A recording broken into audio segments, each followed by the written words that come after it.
From right outside Clarion in western Pennsylvania, the home of the Autumn Leaf Festival, it's time once again for the long shot, come hell or high water. Indeed, tonight's episode, Joe Scouts the Drugstore. And now, please welcome the host of the long shot, Sean Conroy.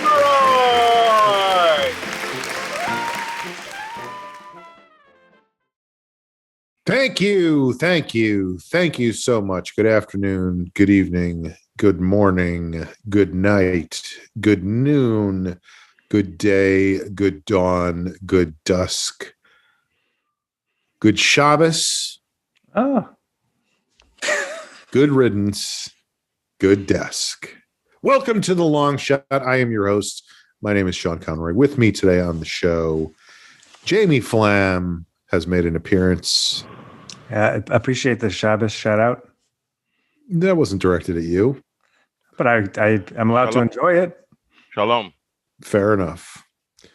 Also on the show today, Joe Wagner is here. So happy to be back. Are you in a different location, Joe? No, this is just one of. I think I've used maybe about 3 backdrops in my place. So this is the one I think I've been using recently. But yeah. So that's what I mean. You're in a different location inside your own apartment. Yes, I've moved around. I have different sound stages that I like to use, and this is the one that features the jazz pianist. Jazz pianist. Pianist. Penis. I believe that's a jazz penis. Jazz peanuts. Well, we always like to kick off the show with a lot of things. But by the way, this show comes out, I think, on Wednesdays, like at the crack of Wednesday, right? Like from midnight Wednesday, it's available. Or is that midnight Tuesday? As a nocturnal creature, I can confirm because I've seen it when it pops up. Like it's the first minute of Wednesdays, basically. Yes, because I've seen it pop up, 0 views. No one's watched it yet. And then I'll check in over the next 12 hours to see what the first 4 people comments. 4 people. Yeah, what are the numbers? I haven't asked that in a while. What are the hits? Well, we do. I think we probably average around 300 per YouTube video. 300 views. Yeah. And that's just the YouTube video. That's not counting. That's just YouTube. That's not counting both people who listen to the show on iTunes. Correct. Spotify. 4 on Spotify. Whammo bammo. No, the reason I ask is because, and I want you guys to hold on to your proverbial hats. By the time anybody is listening to this, at 12:01 on Wednesday of this week, 12:01 a.m. Wednesday, I believe it's entirely possible that by the time you're listening to this, and I guess this is just Joe because he says he always listens to it and there's 0 listens so far or views. I will be either in Ohio or Indiana. Whoa. On my way back across the country, hoping to arrive at my home in Los Angeles, California by Friday or Saturday of this week. So by the time you hear this, I will be in, well, who knows? By the time you hear this, I may be living on the moon. If you're new to the podcast and it's 2054, that could be where we are by that time. I wish these will exist forever, right? Forever. No, nothing ever does. I wish you in advance then safe travels. Thank you. It'll be nice to have you back. And this, of course, means, and because you're absolutely right, Sean, I did start off as a fan of this show. So I like watching the show. I still have about 24 minutes left to watch in last week's episode. What is the experience of watching it? You know what? I'll tell you this much. I've never talked back to my screen as much with I felt like I wanted to be saying what I would have said if I were sitting there, and I felt so bad that I wasn't able to be there because I had really made like a personal. Oh, you watched the episode that you weren't there for. That I wasn't there for, the last episode, just you and Amber, which is which, as fans and listeners of the show know, is just one of the best dynamic podcast duos. Sometimes those Sean and Amber episodes are great. But Sean, I know from listening, that's what they call us. They call us the dynamic podcast duo. You're going to be traveling because you will have been fully vaccinated. I appreciate your use of the aorist pluperfect. And you will have been fully vaccinated. When is the wait? Did you get your second shot already? I did get my second shot. Really? Congrats! Yep, 3 months ago. So when is the departure date? What day? I think I'm leaving Tuesday. That's my plan right now, is leaving Tuesday. How long has it been, the total time across the country? It's been about 2.5 months, a little more than 2.5 months, maybe a little less, somewhere in the vicinity of 2.5, 2.56. It's a stretch. 2.53, you know. 12%. Yeah. It's been a long time. It has been a long time. So I'm ready to go back, you know. You miss it. I do. I like my home. I like my home. Yeah. You know. Not that there's anything wrong with my parents' home. It's fine, but it's not mine, you know. I think it's interesting if you live in LA for a long enough time and you don't ever leave the city for maybe more than a week or two. Once you hit that month-long time, past a month, I think, month and a half, for someone who lives in LA to actually think about the things that make you miss LA it's not like you don't think about that stuff when you're in the city, you know? And I think a lot of us don't get that opportunity to get away from Los Angeles long enough to go, oh, this is how I've become a part of the city. This is how that is my home city. Yes. Well, I somewhat agree with you, not 100%. 12%. 7/8. I keep calling back. That's a percentage you used in last week's episode. Oh, was it? See, I didn't watch it, so I don't know that. I watched 12% of it. How much do you identify with LA? Well, it's very weird because what I miss more than LA is the autonomy of my own space, you know, because the stuff I'm doing here, I could be doing, I feel like, anywhere. Like it's not like I had a job to go to every day while I was out there. Right. Or anything to go to. I mean, the fucking city was shut down when I left, or at least it was, as far as I was concerned. I was not going anywhere. I was living in my apartment, you know? Right. But having to be here and share this space with my parents, who I love dearly and who are wonderful people, is just very different from being in my own space, you know, right. For a million little reasons. Higher ceilings? Here there are higher ceilings. Yes. Way higher. Oh, you can Hollywood see behind me. Hollywood is very low ceiling and still very difficult. Yeah. Like a trash compactor. No, I mean, it's well, and it's for anybody to live in somebody else's space but especially when it's your parents. And I was about to say, not only are you a roommate, you're also a roommate who's their son. I'm a child, and your landlords are your parents. Again. Let's be very clear. I am not just their son. I am a child, and forever will be. Yes, no matter how gray your beard might get. I drove my father to a doctor's appointment a couple of days ago, and it was just funny because we were in first of all, the place we were going to is a place that I know very well, have been to a million times. I just haven't been there from where they are living now. So I wasn't sure if there was an easier way to get there. And there's been a whole debate amongst us at this point because a squabble, not even a squabble, but just like a spat. They navigate their travels using Waze. I use Google Maps. Whoa. Now, I have driven all over this country over the past several years and never had a problem.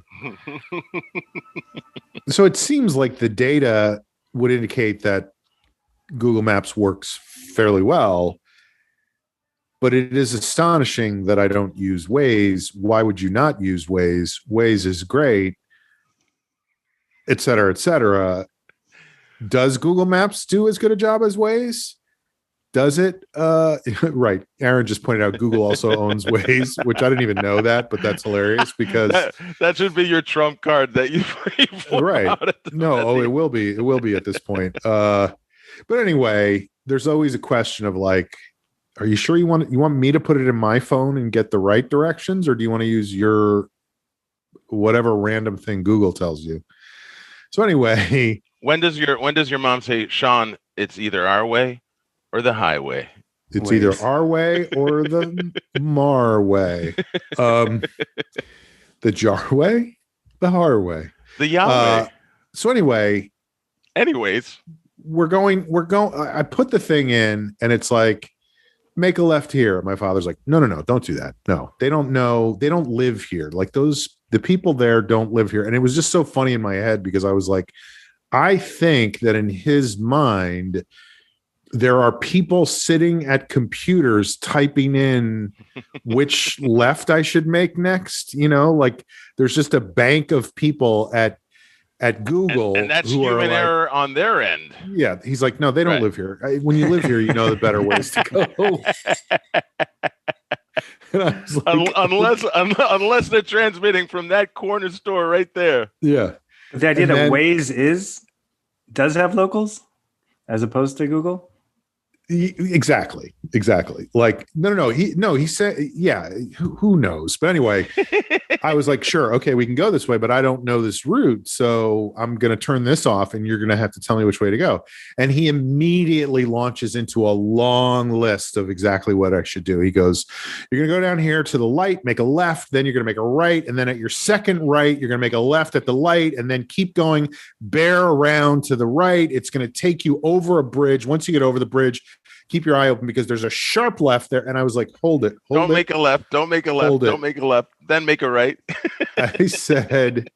I go, you're going to have to do that step by step as we go. I'm not going to sit here and memorize. Like we're driving. Meanwhile, I said, I'm not going to sit here. And he goes, oh, you can't just keep all that in your head. You're too young, I guess. You're not used to, we used to be able to, and I was like, oh my God. Sassy dad.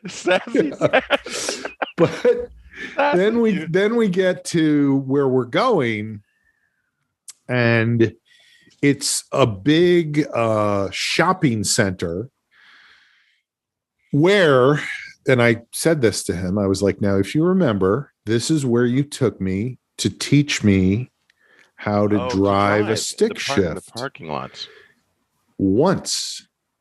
That was all it lasted. Was he took me once, and that was the end. After that, I was taking driver's ed to learn how to drive. And he was like, "Yeah, that never worked for any of you guys. I couldn't do it." And I was like, "Fair enough. I wonder though if he even tried with some of the younger guys, because like I said, it was like I shifted wrong once, and he was like, "All right, that's it. I'm driving. We're going home." No. And then when a whole car shakes for the first time that you're in the driver's seat, it's terrifying. It's terrifying. My aunt taught me how to drive in the parking lot of my hometown's the vocational school, the vocational technical school, and they had huge, parking lots. And I remember as a kid being like, "Oh, this is like." Just revving up to like 35 miles an hour with nothing around you. Suddenly it felt like, oh, I got this. Right. Right. And then Very different when you're in traffic. Oh when my you're God. The first freeway, getting the first time onto you ever something. drove on a freeway. Oh my God. But the reason I said all these things is because as we're driving through the parking lot, he goes, now watch, there's a bump up here. There's a speed bump. You got to watch out for the speed bump. Watch out for the speed. Watch the speed bump. You got to watch for the speed bump. It's always good when your co-pilot makes you more anxious. Well, it just was so funny to me because I was like, I wonder what does he think goes on when he is not here to tell me these things? Just flying like I'm just sailing across. Sean, you're just driving. You're just making immediate turns into buildings. You're like driving into storefronts. But that's why I say, third one this week. Right. I'm in his mind. I'm just a child who has there's nothing outside myself. And so he has to be like, just watch that speed bump. There's a speed bump, bump, bump, bump, bump, bump, bump. Not to get too generationally cinematic on the podcast here, but generationally cinematic. Sean, I know you've seen the Big Lebowski. Is this going to be the entire run of Centennial? Would you say there's any? Is there any little bit of the John Goodman character Walter in your dad? I don't think so. I think he is. I just thought of it because you're like a child who wanders into the middle of a movie when he's yelling at Steve Buscemi, and it's that is it a macho thing? No, I don't think so. Right.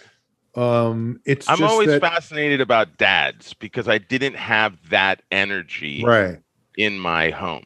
Right. No, I think for him, it's more like, I don't know how to say this. It's like there is no competence but his own, Right. Like if I was left to my own devices, I would, like you said, just turn into a building, drive off a bridge, hit a speed bump at 70 miles an hour and cross the Grand Canyon. You slapped the Confederate flag on the car just as he got out and took off. Right. Like, yeah. And so, and that's not present when I'm not around. In other words, if I'm talking from LA or whatever, that's not there. But when I am here, I immediately am incompetent, ignorant, not able to function on my own, which is a lot to deal with. So it's been a great self-esteem booster. I was going to say it's a lot to deal with, it's a lot to deal with and not, lose your mind or lash out or whatever. So anyway, I'm heading back and I'm excited to be going back. Hoping that one of our listeners actually sent me a message saying, because I guess they were either listening to last week's episode or whatever, and said, what are the chances there won't be squatters in your apartment? So I guess we'll see what happens on that score. Well, let's cross our fingers that at least some mail was stolen. Oh my God. Yeah. That is crazy. How many times my mailboxes have been robbed? You walk by and there's the giant mark of where the entire mailbox was, but it's been taken off the stucco wall, and it's just there's nothing, well, also, but now there's like a wanted poster, and it's a wanted like you go to the post office and it's a wanted poster of actual mail. Like, we want mail. America's most wanted mail. I don't know what my parents sell commercial mailboxes as part of and they said that their business connection in that regard in the last year has absolutely skyrocketed. Yeah. Yes. So ka-ching, baby. So everything bad that's happening to me is good that's happening for your parents. Yes. There's balance in the world. They're thriving. No, I got to talk to them at some point about how to solve this problem and whether it's even possible. I also need to, I'm going to call Louis DeJoy, find out what's going on with him, just get as many different parties involved. Because if you remember the first time this happened, when somebody went on a crazy buying spree up and down Cahuenga Boulevard right outside my apartment. And you guys thought it was me. Yeah. I called the Postmaster General's office, and they were basically like, yeah, it happens. Like, what? No, that's not okay. That's what the joy tells me. That's what I tell you. Well, see, the thing is, joy, it happens. It does happen. People think it ain't going to happen, but it does. Anything else I can do for you? Sean, one more thing I'm curious about as you return. This is a big return. Are you feeling amped to like hit the ground running when you get back? 100%. Right. I have big plans. That's right. Big plans. I'm ready to invest 100. Oh yeah, right. I did. I talked about the movie, but I'm not even talking about that. I'm just talking about in general. Start taking things off the list. That's a good place to be at, I think. I can't tell if this is facetious. It's not. It's not at all. No, it's not. Jamie, Sean's coming back with plans, baby. He's got goals. No, I really am. I mean, I've been sitting here for 2.5 months, and there's a lot of stuff I want to do, and I'm excited to get back into LA and get into the swing of things. That's great. Well, LA is officially open for business. I mean, literally, even like in the last 2 weeks. At mostly reduced capacity, though. That is, I think, a mitigating factor. Not if you've seen restaurants. I can't stand that. Those videos are like Franklin is a street for listeners. Franklin Avenue in Los Angeles is a street that Sean, Jamie, and I would find ourselves on all the time because one of the UCB comedy theaters was there, and there are two restaurants that have patios, and I've seen so many videos of people walking by those patios with people unmasked, eating, drinking, laughing, talking loudly. And I'm just like, we are going into a fourth surge right now, I think, right? Supposedly. Has there been a little bit of, I mean, in LA, actually, numbers have still been pretty consistently. Yeah, I'm not sure. I just have heard that there's still some potential for difficulty. But I mean, that's if you even think it's not a fucking hoax in the first place, know? What can I tell you? The joy thinks it's okay. You think it's okay. Hey, yeah, there's the Postmaster General. What's the problem? They stole your mail? Yeah, that happens. That happens. You can change that if you just have it hand delivered. A friend of mine has gotten really into sports cards. I don't know if you followed like how insane sports cards are now, particularly basketball cards. It's a whole big thing, a huge like recently or over the last 20 years are we talking about? No, like in the last 2 or 3 years, but especially in the last year, like basketball cards go like almost like you buy a rookie card of a player and how well they play is like the stock market of like the price of their card, but going for so you get all the rookie cards for whoever comes into the league, hoping that in 10 years it's going to be worth something. No, that's how it used to be. Now it's like the market is so insane that like a rookie now card could go for $50,000. Don't quote me on these numbers, but at the beginning of all this, I thought you had said sports cars. Oh, that makes sense. And then I thought maybe it was cards of cars. Sure. But it's which not. I'm sure is a thing. It's not. Anyway, my friend sold a box of these cards, roughly $7,000 worth. Didn't get insurance for it. And long story short, he sent it out to this guy 3 months ago. And the biggest lesson was like, he didn't spend $120 for the insurance. And he's getting the runaround. He's like, can you please try to find it? This is a lot of money. Anyway. It's a racket. I'm also just thinking of the conversation, which I quote Jamie on those numbers, like I'm like,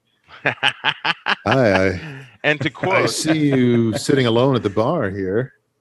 I was wondering if I could tell you about, I was wondering if we could talk about my friend Jamie says that people are selling their sports cards for $50,000 for rookie. Excuse me. Where are you going, ma'am? Where are you going? Have me now. I'm in mint condition. Yeah. Well, that just sucks. I can only imagine that feeling because I'm sure the guy's also kicking himself for going like it was $120. Now I'm out $7,000. You know, there is one care pack. I've lived in this loft now 7 years. There's one care package that my mother and my aunt sent me that did not get to me, and I tried to track it down. I went to like a huge postal service center, like by downtown. They didn't have it. And it was just lost. It's just been lost. And it's that one box. And I'm like, oh, I just feel so bad that whatever they put in that box, it did not get to me. It wasn't valuable. It was freaking cashews, and oatmeal packets. But you know what it was? It was beyond price because it was love. Yes. Each cashew. That's what you didn't get. That's what you didn't get in the mail. And there's some dude somewhere now going, I got love. All right. Well, we always start the show. That positive spin has made me feel better about the last 6 years. Good. You would have felt better the whole time. We always start the show with something we like to call parting shots. So let's start today. Great show today. Checking Great in. show so far. Jamie, wrap it up. What's going on? What is going on? What is going on? Well, overall, I'd say Welcome back, buddy. Thank you. It's good to be back. Sorry to miss last week. How's your head, by the way, Joe? Much better. I'll get to it in my Yeah, okay. Come on, don't try to pooch his fucking checking in. But I'm better. That's why I'm here, and I'm happy to see you, Jamie. I'm glad things are picking up for the theater. Thank you. Yeah, the last 3 or 4 nights I've been on a pretty good for the last couple of months. I've had insomnia forever, but it's starting to get better. And then I'm just a little bit out of it because last night I was in bed before 9, which is crazy. I was that exhausted from the night before. Right. And couldn't But that meant you woke up at what time? I was in and out of sleep, but then around 1:30 a.m. just up pretty wide awake till like 4:30, and then like 4:30 to 8:30 was just kind of half in, half out, just that frustration. So 2:30, where were you? You were asleep or awake? Quote him on this. Quote him, 50,000. I was awake-ish. Okay. No, I was awake. I was Awake-ish is the new ABC, I think, platform. All right. So anyway, that's just my like physical and mental state right in this moment. But other than that, where do I even begin? Well, hold on. What's causing that? What's causing the insomnia like that? We're gonna drill deep. Why were you awake? Why were you so tired the night before, and why were you insomniac the following night? I don't know. I've been trying to have Well, because your whole schedule is kind of off. I'm on the best schedule I've been on in a long time as far as then I'm absolutely wrong. Every day I wake up by 7:30. I'm doing yoga. I'm meditating. I'm going for a long walk. And so I'm doing all these things that should, in theory, make me sleep better than ever. And I have been. So I don't know what's happening the last few nights. I tried journaling it out today, try to get to the bottom of it, but I couldn't. Do you feel like you're choking on a piece of money at all? A coin? No. There's not been that kind of anxiety. It's not a money choking situation. Can I ask Jamie specifically? Credit card? No. Is there a moment, Jamie, that you could go back to pinpoint when you think that the sleep started to go a little wonky? Like what? It was just literally 4 nights ago. 4 nights ago. Was there something about that day? Was there something about that evening? No. Right. No. Okay, great. Well, what else is going on, Jamie? I'm sorry we weren't able to crack it, guys. Stay tuned, everybody. Maybe next week I will have slept. Your Mac will sleep soon unless plugged into a power outlet. Oh my God! Even your Mac. Oh yeah, it's a sleeping situation. That is kind of. Guess what? Saved the day. And that was my way of dropping that I do have a Mac. What is going on? So I am. I mean, just a big headline, nothing new. I think the last time I checked in, I feel like that doesn't ever make a big headline. You know, I'm active. That would be our top story today. Nothing has happened. If the New York Times came out with that in whatever Nothing new, 28 block, whatever the font. That would be a good April Fool's. If the old gray lady just decided to let it fly on April Fool's. Nothing new. Yeah, I mean, I have basically a list of epiphanies here. Probably all of them that I've had in the past. But yes, I'm much more actively trying to, in the most healthy way possible, not immaculata, which in the past has been a 30-day be perfect, and then generally after that 30 days slowly devolve back into whatever, but try to build in healthy habits. And I was listening to a podcast with Jerry Seinfeld that really hit it on the nose. I listened to the Low Show, but no, that's fine. Go ahead. And it's a very obvious thing. Who are these immaculatas? So basically, the main thing that's been missing from my day-to-day is... Here we go. When I have a deadline in front of me, I'm fine. I usually still probably wait to the last minute. So this last year, I haven't had as many deadlines. Anyway, long story short, whether it's wanting to write, whether it's wanting to tackle a project, was wanting to learn something new, I never put a time limit. So when I sit down at my computer or my notebook to write, there's just this open-ended, I guess I'm going to write now, or whatever it is.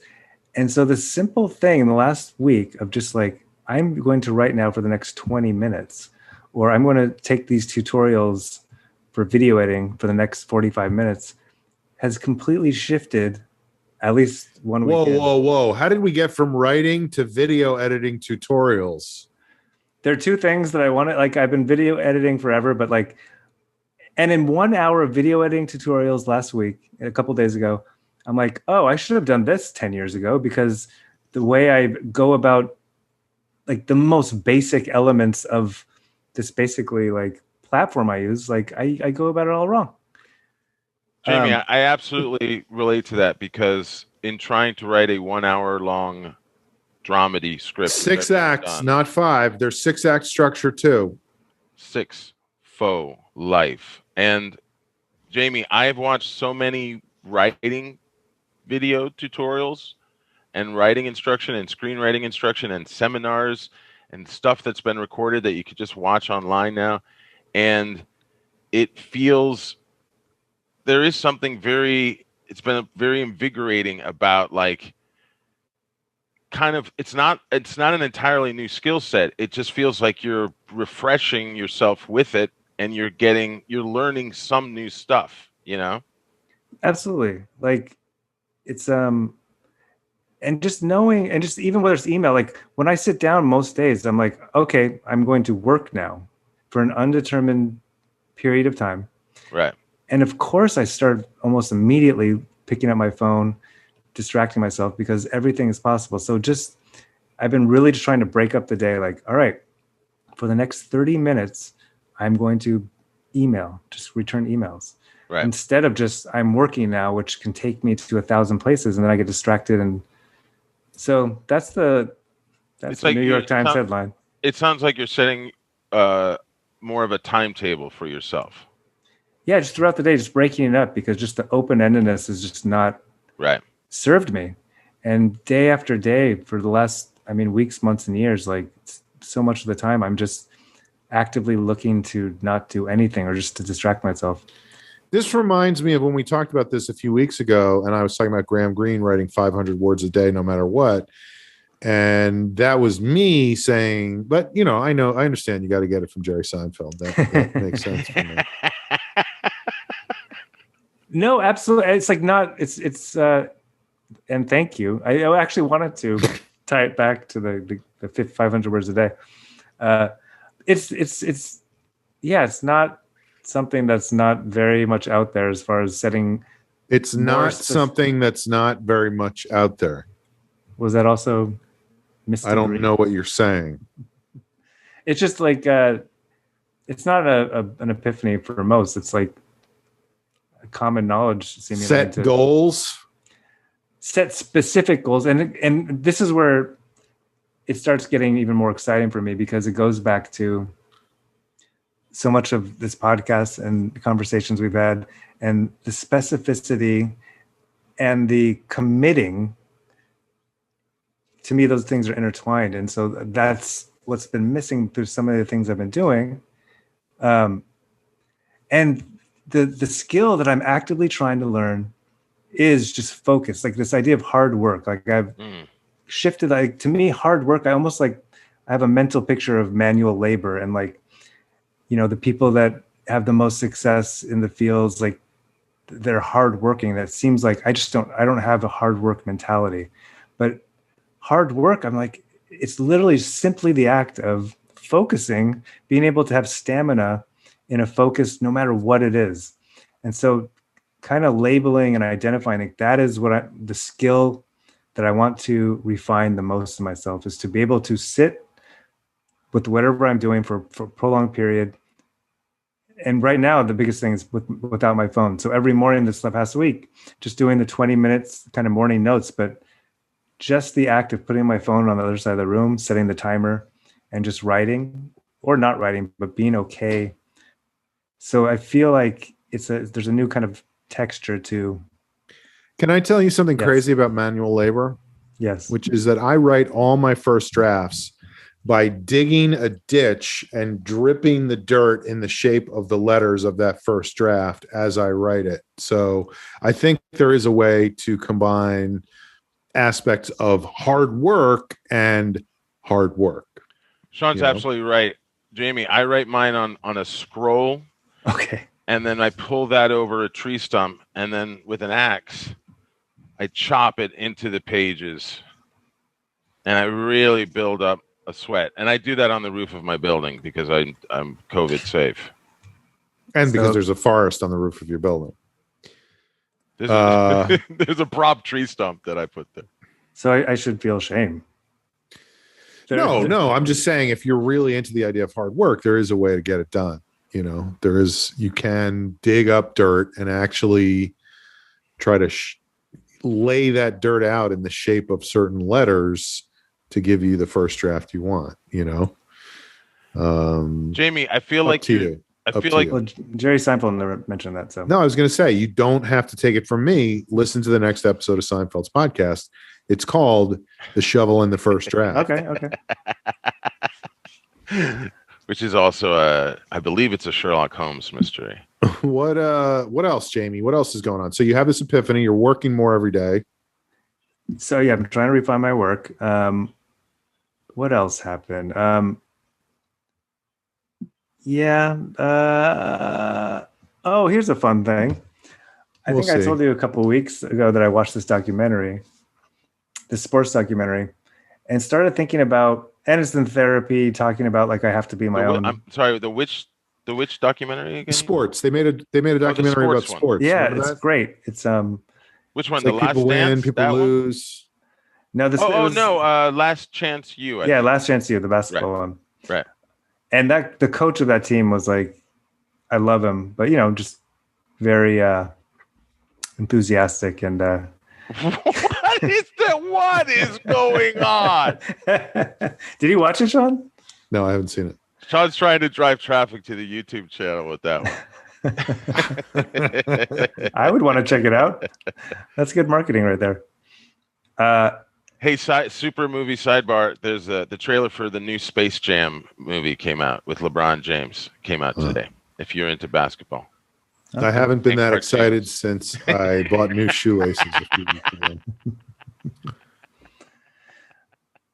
There's your YouTube commenter right there. Right.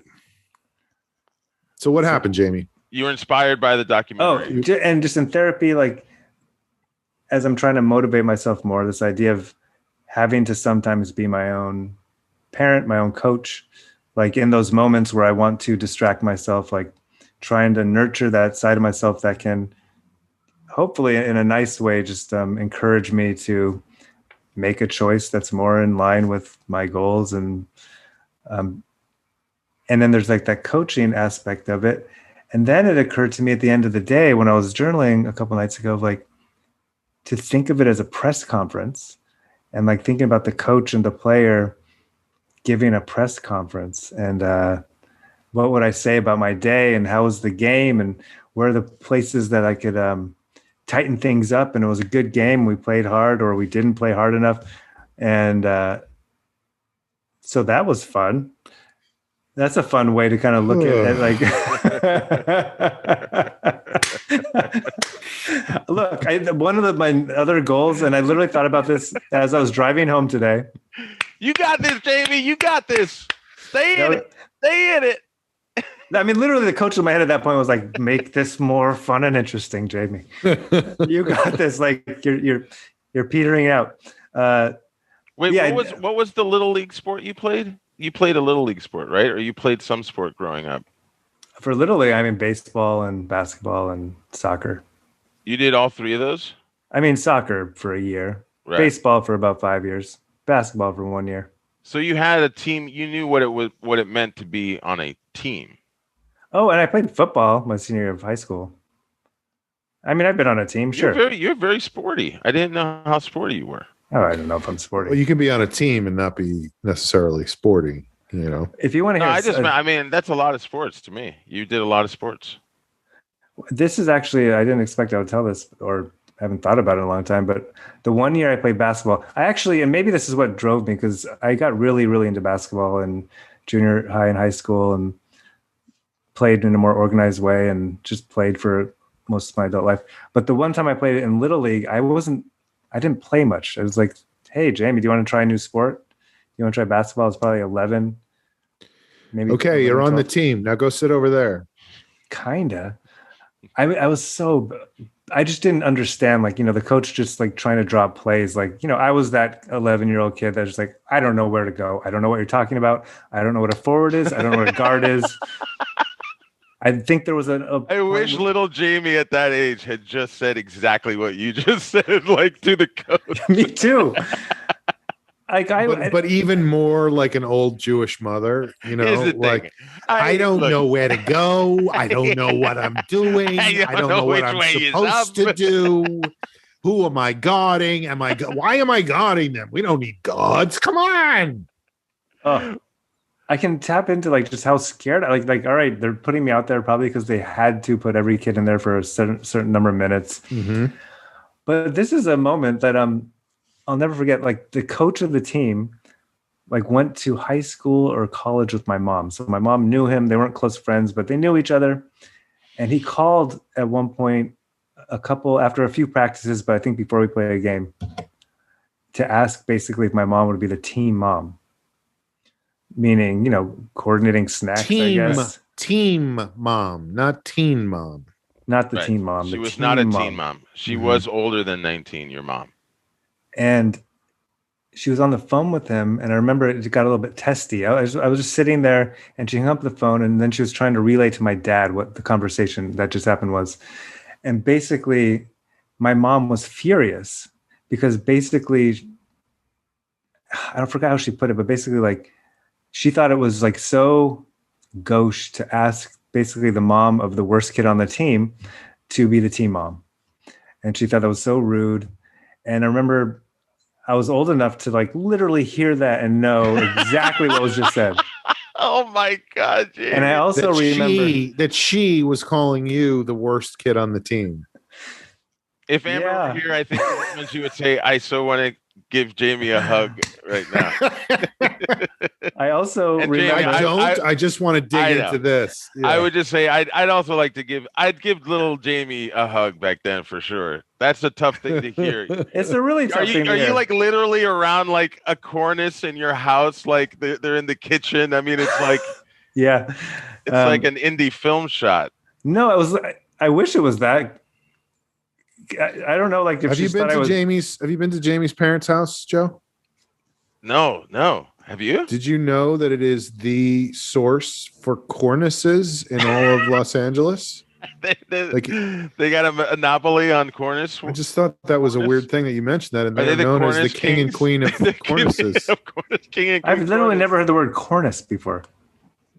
I didn't want to I say. don't know that I've ever heard it. I've certainly seen it in print, but I just thought it was funny that Joe brought that up. I didn't want to say corner. I could have said molding. I went with cornice. Mm-hmm. Yeah. Don't quote me on that. Well, 50 grand is 50 grand. Jamie, so you hear your mom say this and you're like, oh my God, everybody knows. I just remember that a very specific brand of like just feeling shame. But then my dad, I never, it's something I've seen in my dad since. I can't think of other examples, but like, he was just like, Vicky, like your son is right here. And he's old enough to know exactly what you just said. So he kind of called it out even more, which I don't know if that helped or hurt, but like that whole thing, I can put myself there and being like, I kind of knew I wasn't the best. I was delusional about baseball. Like every year I played Little League baseball.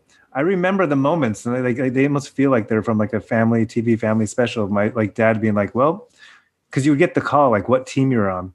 And like you're going to be on the Pirates this season, and the coach, it was a small community, so it's like you got the coach is Larry Brown. Oh, I was on the Yankees with Larry Brown.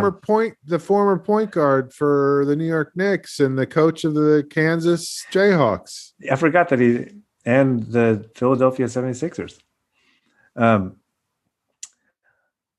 But I remember like, Dad, I think this is the year.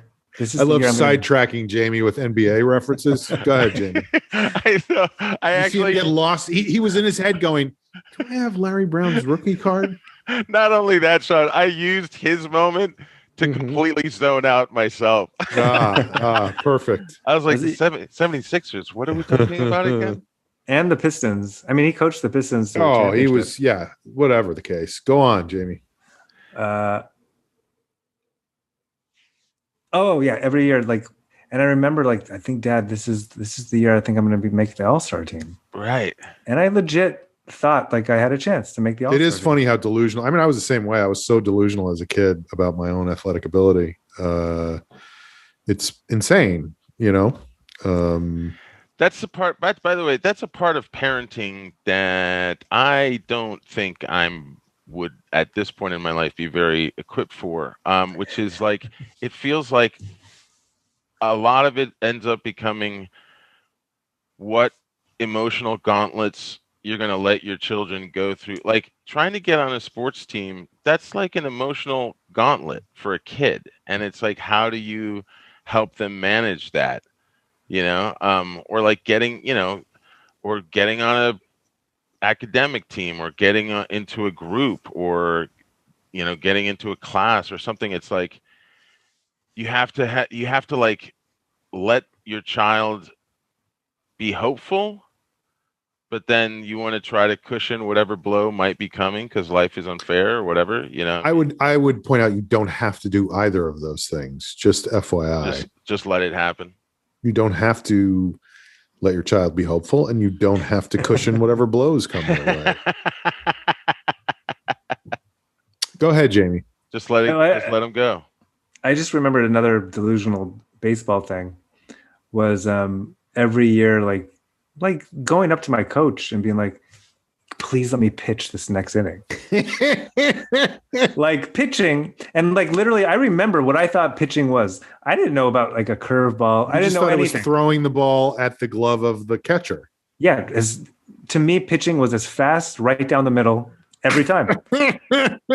And I'm so thankful that the coach never did it, but he's always like, there was always like, I can picture myself, they were probably my age, these coaches, or younger even.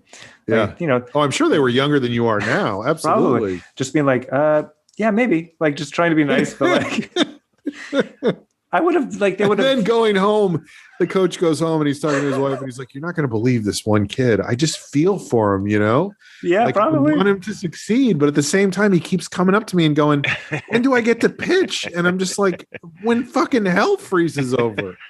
I was like so audacious. It's But especially the pitching. Every time I throw a baseball, I'm just reminded of that specific thing. Like, I don't remember everyone ever telling me. Like, it was like kind of like, oh, a curve, like just anything other than throwing down the middle was like a trick pitch. Yeah. Right. But not like, no, these are ways, because if you pitch it right down the middle every time, they will hit it every time. Jamie, maybe that is the positive thing that you get out of this. If you're saying that there was still this audacity that you had, even though you've heard your mom say, like, he sucks, you know, like, look how you've managed to but you still had that passion for it, right? Well, like I will say that endured. As far as sports go, basketball same thing that you have same thing for what you have now, the same passion, you know? Yeah, I don't want to tell you about the conversations I've had with your parents about the long shot. It is. I mean, Sean called your mom to be team podcast podcast mom. Please, you got to send us all brownies. That's pretty funny. Sean's extra walnut. Vicky, it's Sean. I know you don't like when I call this late, but I just wanted to talk to you about something. And I'm hoping, Jamie said he's been going to bed at 9:00 recently. I'm hoping he's asleep. Vicky, do I have an opportunity for you? I do want to make. What do you mean it's gauche? What do you mean it's gauche, Vicky? I've never. I literally don't know what that word means. That was the first time I've ever used it. Are you? Right? Are you by a cornice right now, Vicky? Is that cornice gauche? Is that a cornice gauche? Cornice ghost? A Cornish ghost. All right. Take it easy. All right. Oh, well, I was going to say, so two things. Once I got to junior high, like I was in my we had a basketball court in my backyard, and I was out there every day.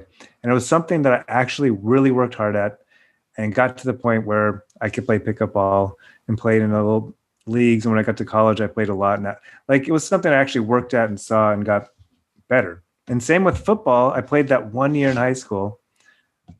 It was such a lark, but somehow kept with it and got better.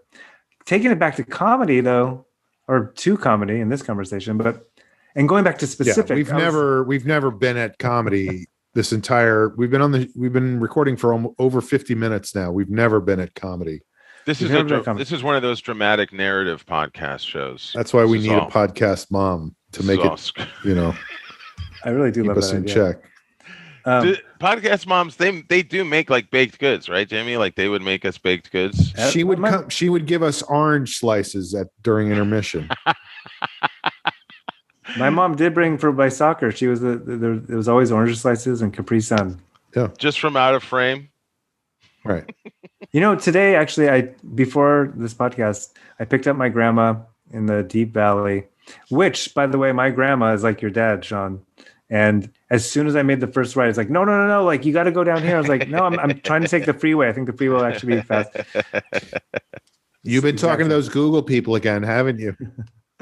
But my mom sent me home with cookies. Is all I was going to say. I was thinking about when I first moved back to LA to pursue comedy and going back to specific, and like, thank God I got basically my first job running this little theater in Santa Monica, because what was the name of it again, Jamie? The original place? West Side Eclectic. West Side Eclectic, right. Because I came in with such a general, I was like, oh, I'm going to perform comedy and I guess I'll write scripts. Like, but I didn't have it was the same thing of just like, I'm just going to pitch right down the middle. I didn't approach stand-up in any way that like there was like, and I'm going to get better so I can get like, and not to say that there's only one way to approach stand-up or anything in this world, but it was so general that like, it was just like, I'll perform every once in a while. I don't know. I just kind of equate that to like, I was never specific and actually laid out a plan for myself. And so for better and worse, it opened up to like, I'll run theater. Right. Well, that's what they say about goals. They should be SMART, right? Which stands for specific, measurable, and art, I think is the acronym. I don't know what it is. But yeah, when you look at something like stand-up is such a specific thing. It's so difficult. and not really having a plan it makes it impossible, you know?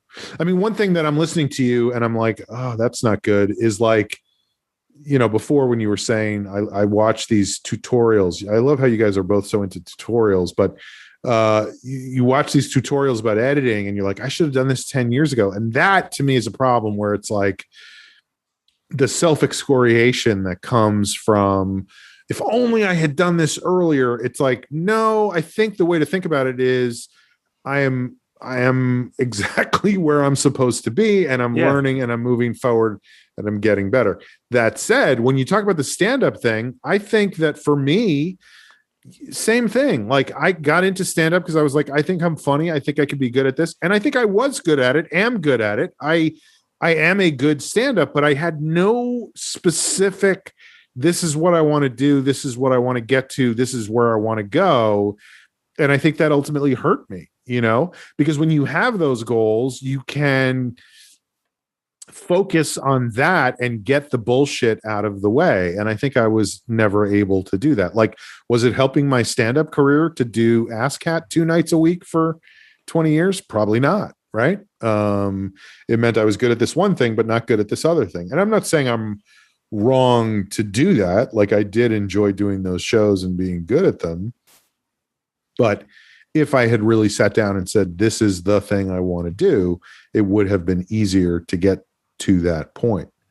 I actually had a dream about stand-up today, or last night, I guess, this morning, sometime while I was asleep. I wasn't watching the time. Tell me what you think this dream means, because I think I know what it means. This was the dream I had about stand-up. So it's a game. Can we guess your right answer? I don't think it'll be difficult.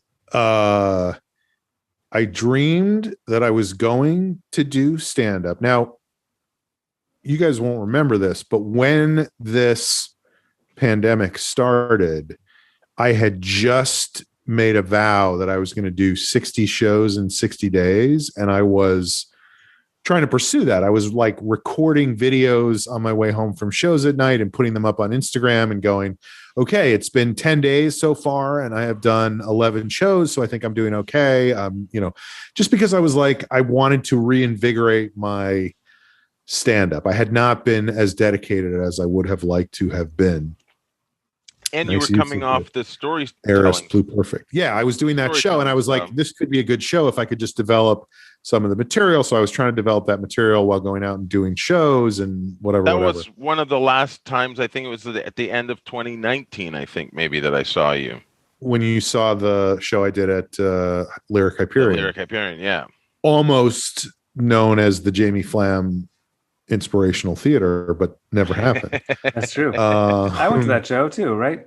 You did at some point. That was the show where I danced on you or something like that. Oh yeah. The you were ramping. I'm not to put a bitter spin on it. You actually happened to be at a point where I felt like, Sean, you were ramping up into some, like, I'm going to recharge by doing some of the stuff that I've done for years, but doing it in a different, more focused way. Right. It was like a bunch of stories I had told over time. It was not, some of it was new material, but it was a lot of stuff that I was sort of conglomerating. It wasn't really stand-up, and I was trying to turn it into stand-up and sort of focus on it more. Anyway, where was I? My dream. So I had a dream this morning, last night, whenever it was, that I was going to do stand-up, and I got to the place and I walked into the room, and it wasn't on the show was not going to be on the floor that I walked into. I had to go down a set of stairs into the basement. So I go down the stairs into the basement. It's not on that floor either. There's a ladder going down into a hole in the basement.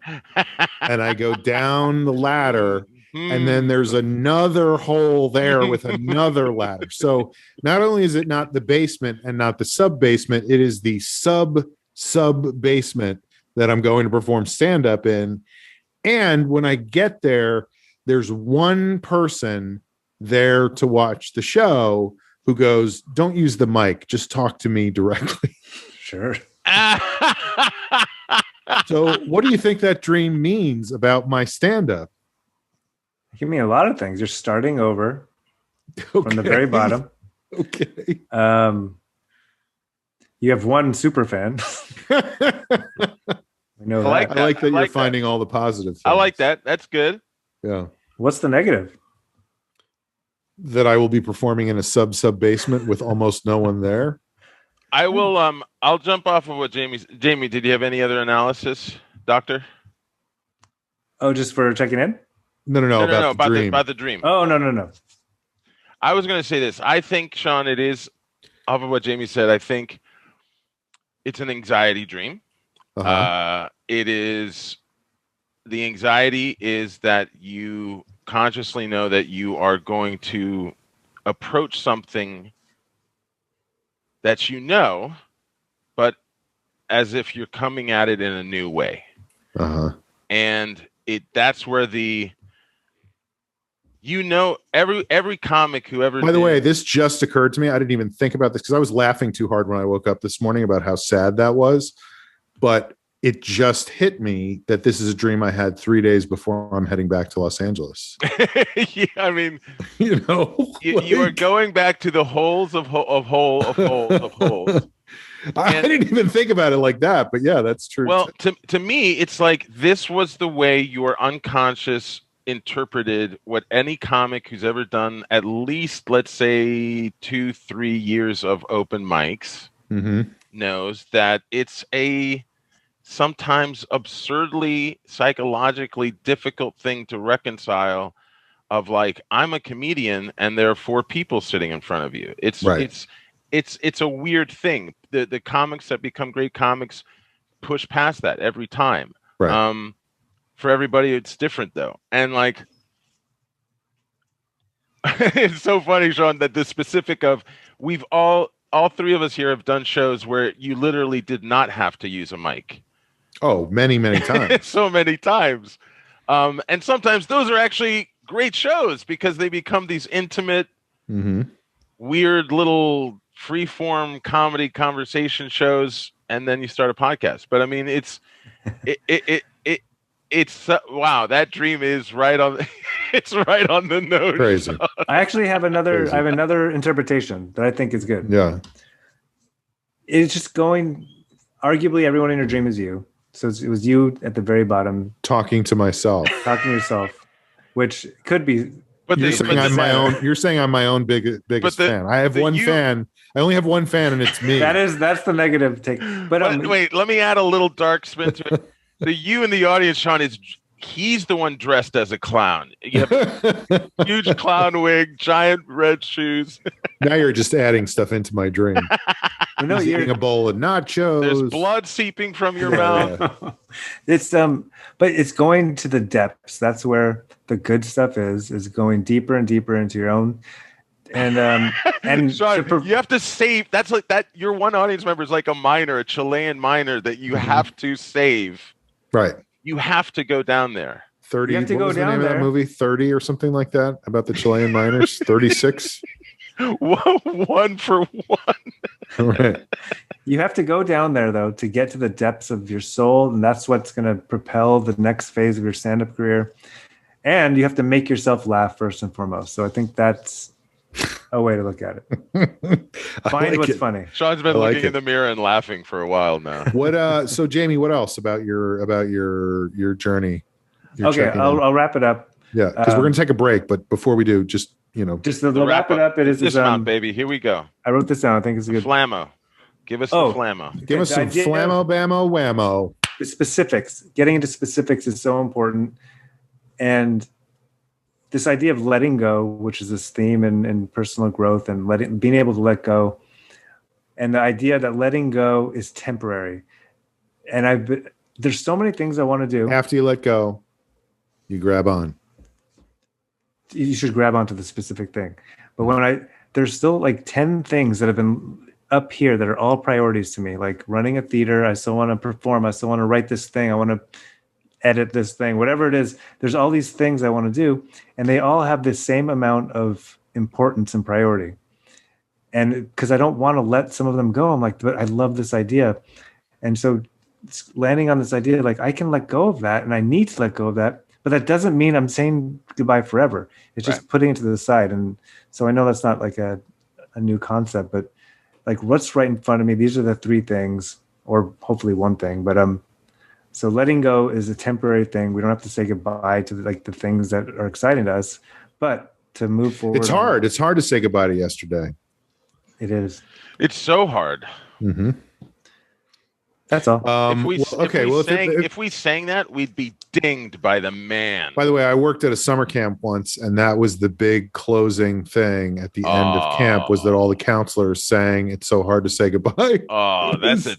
It was so fucking funny to me because I was you were in the camp, or you were? No, I was a counselor. Oh, you were a counselor. And okay. The counselors had this tradition of singing. I mean, it was a tradition that had only been going for 6 years or whatever since that song came out, but they would sing that song and all the kids would cry and whatever. And I guess maybe I was a little older than everybody else that was a counselor at that camp. And I was just like, you fucking, like, what a ridiculous thing to do. You to these sappy kids. ass bastards. Yeah. It was so stupid. But what I was going to say, Jamie, is if it makes you feel any better, I might have talked about this. I can't remember if I did or not, but when I first got home, when I first got here to my parents' house, my home is in Los Angeles. When I first Los Angeles got here, my mother had just had surgery and was still in the hospital. And we had a couple of you in a hotel room quarantine episodes. Yes. And no, but this was after I got back to my parents' house. She was still there. Right. And there was a whole thing where, because she had had this abdominal surgery, which worked out way better than we thought it was going to, but still was serious surgery, there needed to be some adjustments made to various things around the house in terms of making them easier and more convenient to use. And one of the things was that I guess in my parents' bathroom, there was a rail next to the toilet to make it easier for them to get up and down when they're using the toilet. And there was another bathroom that they wanted to put another rail in so that would be a functional bathroom as well. And so Home Depot project. So, but this is where I'm saying I'm trying to empathize with Jamie, except I was not 11. I was 53 at the time when this conversation happened. Is my father is on the phone, on speakerphone with my mother, and talking about getting this installed, and we're going to install this railing and blah, blah, blah. And, who's going to do it? How are we going to do it? And, we can get, and they were talking about one of my brothers coming over. Well, he has this thing and we need it done right away and whatever. And my father goes, well, Sean can install it. I mean, he's here, he can do it. And my mother goes, I don't think Sean has that in his skill set. Yeah. So there you go. Right. Watch a tutorial, Sean. Yeah. And I was like, God, that is so gauche, I just felt so did you do it? Yeah. It's in there now. And I did it, but hey, you showed her. Yeah. It really cut me. You know what I mean? Like I was like, How could it not? Really? I don't have that in my skill set. Interesting. Hey, did you tell her when you fixed the pipe in your kitchen? I also was like, you drained the pipe I don't think I yourself? did. I should have. but I also was like in the kitchen, and I was like, I think I did. Amber. Wow. Oh. Just to finish that up, I think I was like, that I can hear you, that this is on speakerphone right now, right? And she was like, well, I just don't think that's something you can do. Like there was no apology. There was nothing, like that was just how she felt, So anyway, that was funny. Hey, Amber. Hello. How are you? I'm okay. How are you? Good. Well, now that Amber's here, I feel like this is a good time to take a quick break. And you're glowing. You're glowing, by the way. Glowing. It's a beautiful. There's a beautiful 70s kind of it really is ambiance going, and a tiki bar kind of aesthetic. All right, we'll be back in a minute with more of the Long Shot podcast.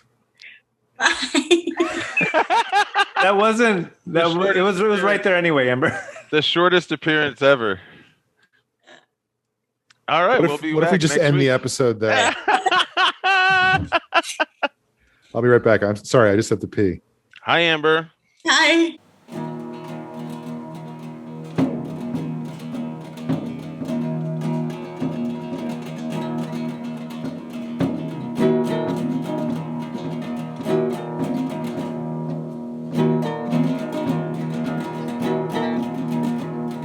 Hey everybody, it's Sean. I am driving right now, so this might sound a little bit different from usual. Hopefully a lot different from usual, because Buicks are not known for their audio hookups. But if you're listening to this, please rate and subscribe. And do us a favor, tell somebody about the show. Tell one person. And if they tell one person, and that person tells one person, and so on, and so on, and so on, in no time we will have infected the world. We'll make that our new slogan, the Long Shot, slowly infecting the world. Maybe it's a bad time to have that as a slogan. All right, now back to our regularly scheduled program.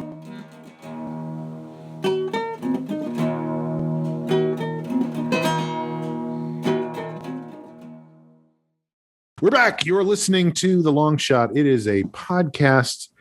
So far, we have checked in with Jamie. Amber has just appeared out of nowhere. So why don't we do this? Because he's been sitting here so patiently all this time, waiting to, participate in the... Let's go now to Amber checking in. What's going on? Yeah, I've got a lot.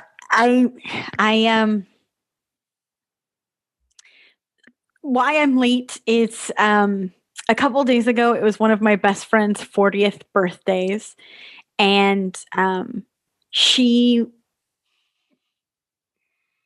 3 weeks ago, a month ago, was sort of clearly freaking out about it on a lot of levels. The fact that it's still a pandemic, the fact that she just 40's a big one. She wasn't in a good place about it. Mm-hmm. So we decided as a friend group, I move too much when I talk, but I'm trying not to blind you with this. It's okay. It's okay.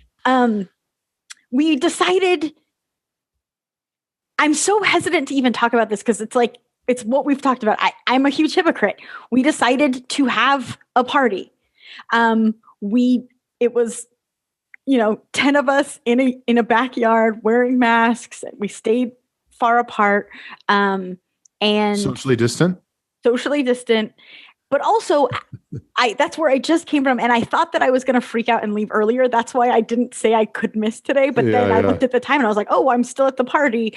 I might not join the podcast in time. But talking to people at the party, I'm the last person in America to get vaccinated. I felt like a huge fucking loser. Jeff and I was like, are we the lamest people alive? Has everyone else gotten vaccinated? It really felt like we're not the cool kids for not getting vaccinated. Anyway, it was great to see everyone. It was very overwhelming on a lot of levels. And for the record, you and Jeff do want to get vaccinated. Yeah, we have an appointment for the 15th. It's just in case any new listeners to the show. It just feels like at the time having an appointment on the 15th felt like good. We're getting it done. Yeah. Now it's I guess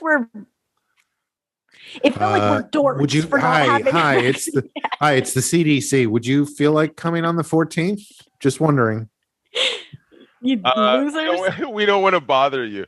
Yeah. Well, and I was like, oh, that's also why everyone was okay having this party. I'm the only one you're not vaccinated. Well, that's weird that they didn't disclose that. But. Well, I mean, I knew I pieced it together because I knew some of my friends, but I didn't think Jeff and I would be really, I think, the only ones not vaccinated.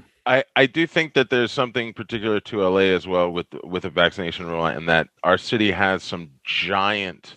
Well, and you have giant to be like ones sneaky. that are. Well, no, but they have. I was going to say, like the Dodger Stadium site has been vaccinating so many people. Like they're actually doing pretty well. Like there are a lot of people in LA getting vaccinated right now. Like that's actually a really good thing. And because there are some really huge sites, I think I've seen a lot of people are doing the drive up places, and I think they're just processing them fast enough, Yeah. And so today, you saying that Amber's even a bigger dork? Yeah, I'm. What a fucking loser Amber is. That's not what I meant. No, I'm feeling that on a lot of levels. It's been a day. My friend whose birthday it was is gluten intolerant, dairy intolerant, and soy intolerant, and I found a bakery. Sounds fun. Nightmare. They do love all the races. I found a bakery that makes cupcakes that are soy-free, gluten-free. It's just an empty bag. Taste-free. No, they were really good. They were really good. Oh! But the thing is, I ordered them a while ago because I knew that this was going to be an overwhelming day on a lot of levels. So I was trying to get as much taken care of ahead of time so that I can be centered. So I ordered the cupcakes like a few weeks ago to be able to pick up today at 11 a.m. But the bakery... It's good to order them a couple weeks ahead of time because that gives them plenty of time to not buy the soy, not buy the dairy, and not buy the gluten. Right. So I went to pick them up this morning, and I was like, Jeff, would you like to go with me to pick up these cupcakes?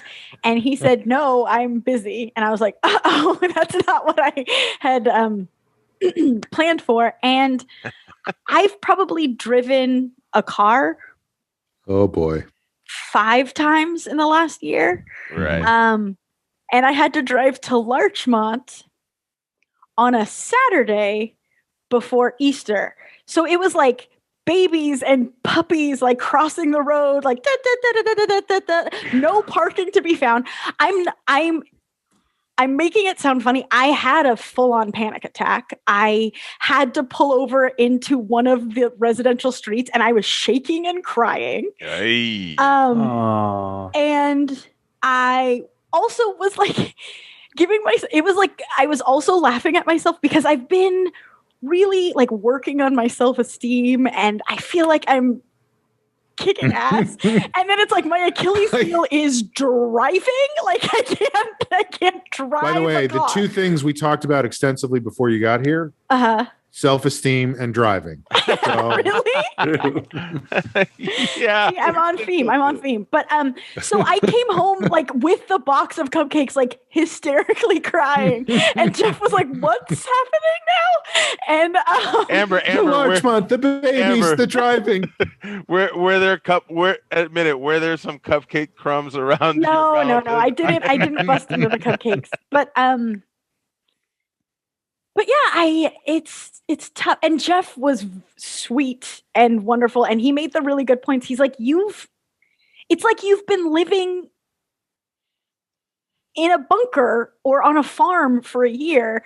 And then he was like, I wouldn't drive to Larchmont on a Saturday right now. Like, you got to baby step this stuff. You got to just do anything outside, Amber, is like anybody's Achilles heel right now. It's just outside. And what does that mean? Is it going to be 2 people at a park, or is it going to be, we mentioned Franklin Avenue, the restaurants on Franklin Avenue, and people take videos of like, or am I going to have to walk by 40 people eating and drinking without masks on? It's like, right.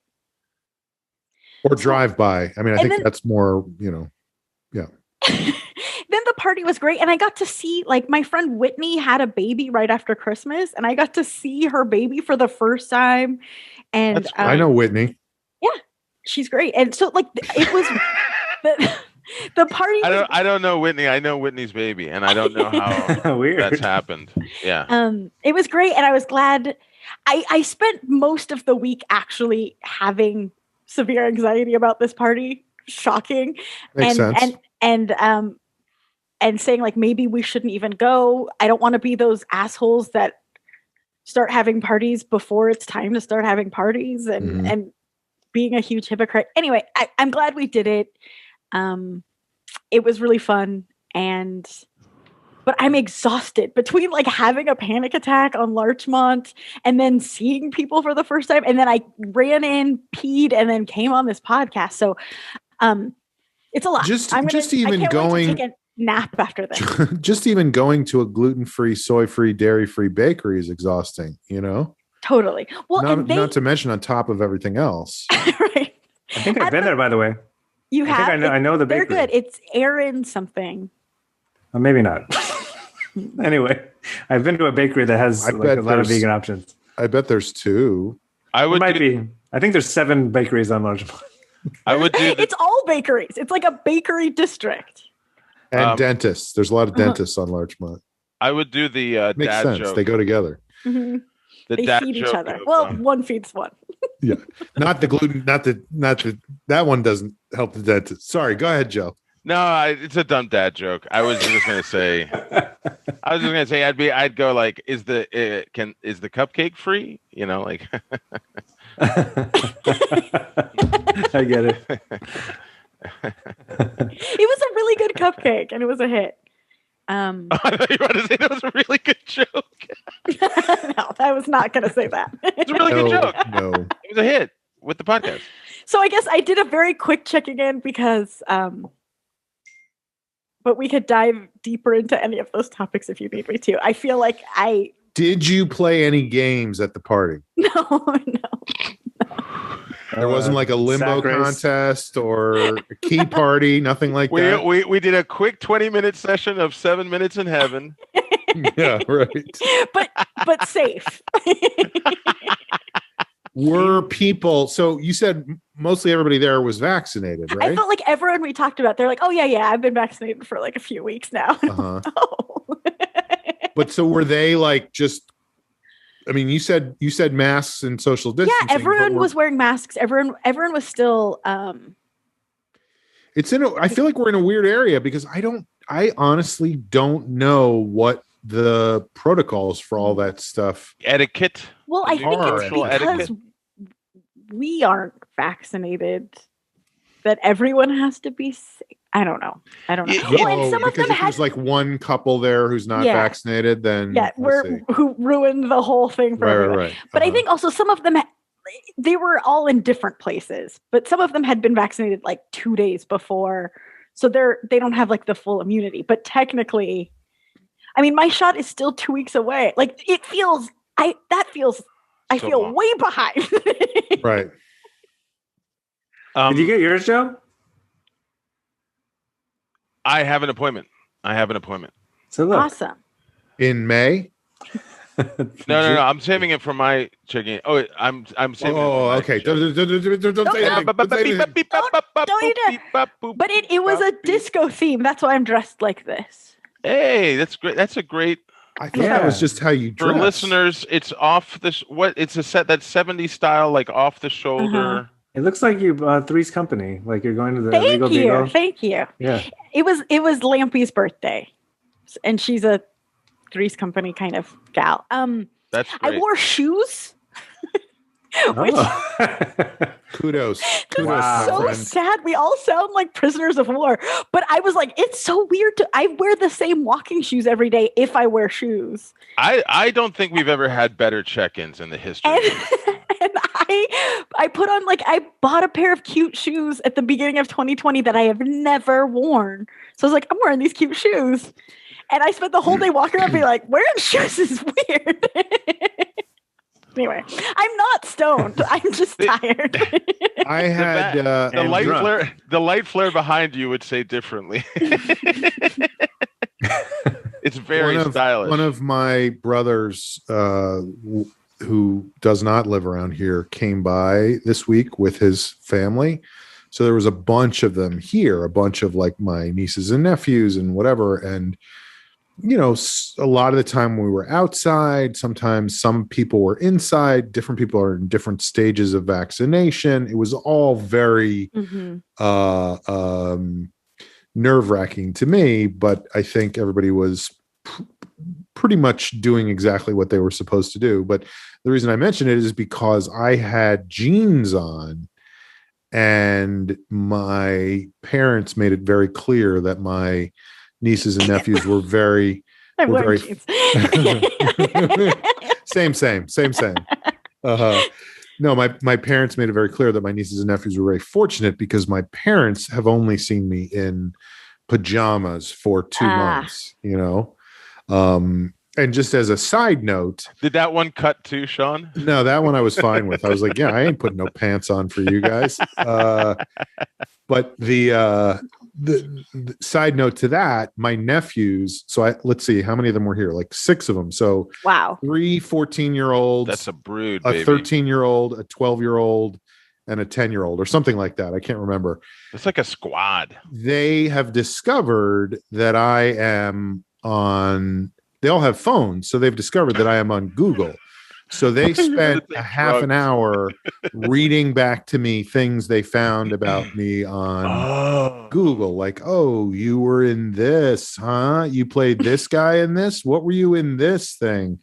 Oh my God. And did you like it or did you not? You want to talk about a man questioning his choices in life? Because you played having 13-year-olds play back your career. Sean, yes. You were the monk. You were a monk. I don't think they even found that one. That one's still to be discovered. That's but they were very excited. One of them was very excited because he was like, there was a baseball player who was number 1, Sean Conroy, on Google for a while, but Uncle Sean's back to number 1. Hey, we're celebrating. Yeah. We're celebrating. Well, if we are celebrating, just know that I am gluten-free, dairy-free, soy-free, fun-free, and filler-free. Food-free. Anyway, so you had a good time at this party. Yeah, and everyone, it felt, I don't know if it will progress to feeling less safe because it's only the vaccinated people left. But I mean, everyone was wearing masks unless they were eating and drinking, and they were doing that at their like assigned blanket or seat, and everyone stayed. Even when we were wearing masks, we stayed a distance apart. It is so weird, though. Amber, all of the people, it's the first time I've seen them in a year, and you want to like hug them, and it's like, hello, good day, sir. Like it feels very strange. Everyone's has to become like daintier. Yes. Thank you for having me. Amber, I had one specific question. So was it all an external, an outside? Oh yeah, we weren't even allowed in to use the bathroom. So there wasn't like an indoor component. I think that's the biggest factor. I mean, that's why I left. I had to pee. Real talk. The commercials. We played Twister, but everybody was on their own mat. Commercials. I think the American advertising industry has to be somewhat responsible. That sounds ridiculous anyway, but if I see whatever a party looks like in one of those, what the fuck are you saying? No, what is going on? Whatever a party looks like in a commercial now, of like people in a yard and they're masked and they're like having fun and running around and stuff. That's what I think is acceptable. Is like, if you throw a party, it's that it's outside and that everyone's masked and you keep some distance, you know, and it's not a big party and it's not a rager. Mm-hmm. Every other day I'm hearing.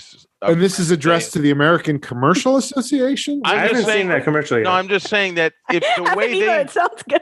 The way they present, the way commercials present a party is probably the way you should throw it.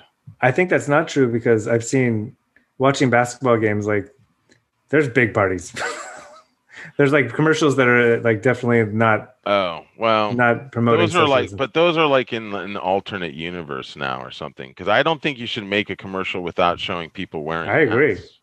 I agree. Dear American Commercial Association, first of all, I am confused as to why I could not find any address for you. Second of all, where am I sending this? You are not a real association.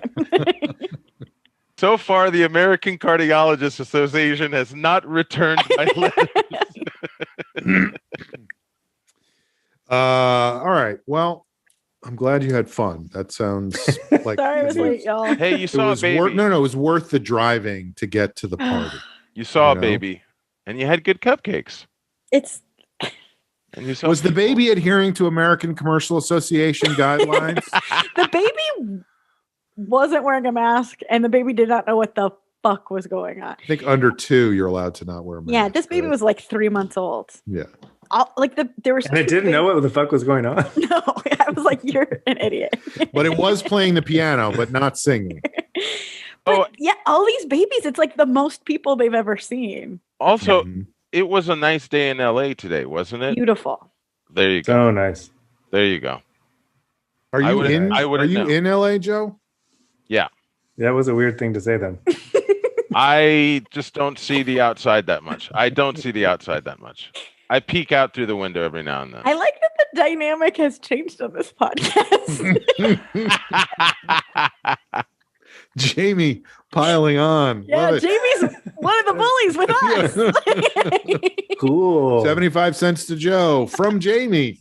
I could get used to this. Look, you either die the hero or you live long enough to see yourself become the bully. All right. Well, speaking of Joe getting his ass kicked. Oh, boy. Jeez. Let's find out what's going on with Joe. Joe, checking in. When a man is down. Well, first of all, it's good to be back. I really lamented not being able to make the last recording. And that was because, as my fellow hosts know, because I emailed them, but I had a week of a persistent head pain that just, it wouldn't really go away. It ebbed, but it never went away. And it never flowed. And ebbing is, by the way, when it goes away. Just FYI. It just flowed. It was the kind of thing that I'm not someone who often gets headaches. Thankfully, I feel very lucky that way. Let's just say the tide kept going out, but it never came in. Never came back in. As far as my headaches. it would subside because the first night I said I'm the kind of person who's just like walk it off, but more like sleep it off, just like ignore it, which is not a healthy thing. And then sleepwalk it off. Why not? Sleepwalk it off and pop a couple Ambien. But see, I don't like popping anything except that ass. But what I finally broke down and was like, I gotta order. Jamie, jump in, get on that. Hey, come on, pop that ass. Is that I'll Urban Dictionary it later. So I ordered ibuprofen, and I'm one of those people who just takes, well, like most people, but I just look at the thing and I'm like, that's what you're supposed to take. I look at the bottle, look at the instructions. That's what you're supposed to take. You don't take more. Wait. You follow directions? I follow directions. However, you're one of those people, huh? There are other people who know that sometimes you have to take, especially when it comes to pain relievers, you have to take maybe 1 or 2 more. And depends so on the pain, yeah. I started the first couple of days, I was just taking 2 ibuprofen, but I was taking it through the day because it was just. I think that's in the directions too, by the way. You're not supposed to take it more than once every 4 to 6 hours. 2 every 4 to 6. I was following the instructions. I was following. 47 hours, 72 hours. See a doctor. Yeah. See a doctor. I went to Google. You guys know how I love. I'm one of those people. I follow the directions, but only the way I want to, and only some of them. Yeah. Well, if it's not working, here's the thing: the first couple days, the 2 pills, which was 400 milligrams, was not really working, and again, it was really incapacitating me. I mean, I just couldn't focus. I couldn't think. I just was like this. Was it like a migraine? Was it a tension headache? It wasn't.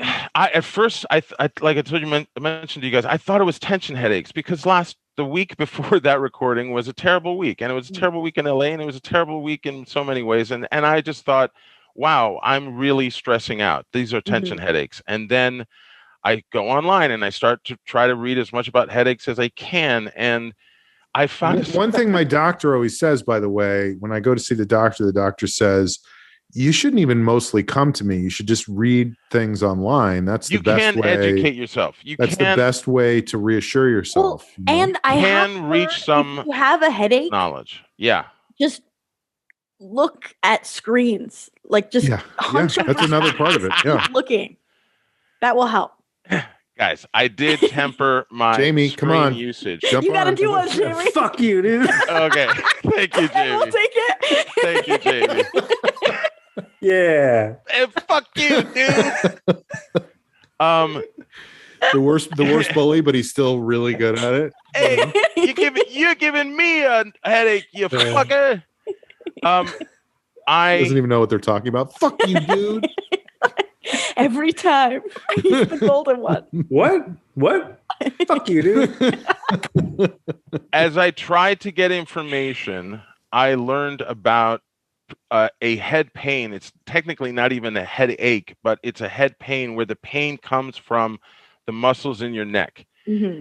And this was the mystery I was trying to solve over the week before the recording. This is not a pain in your neck. It's a pain in your head that comes from the muscles in your neck. From the muscles in your neck and the bones and the joints, the ligaments. and the ligaments and the blood. Tendons. And the vessels.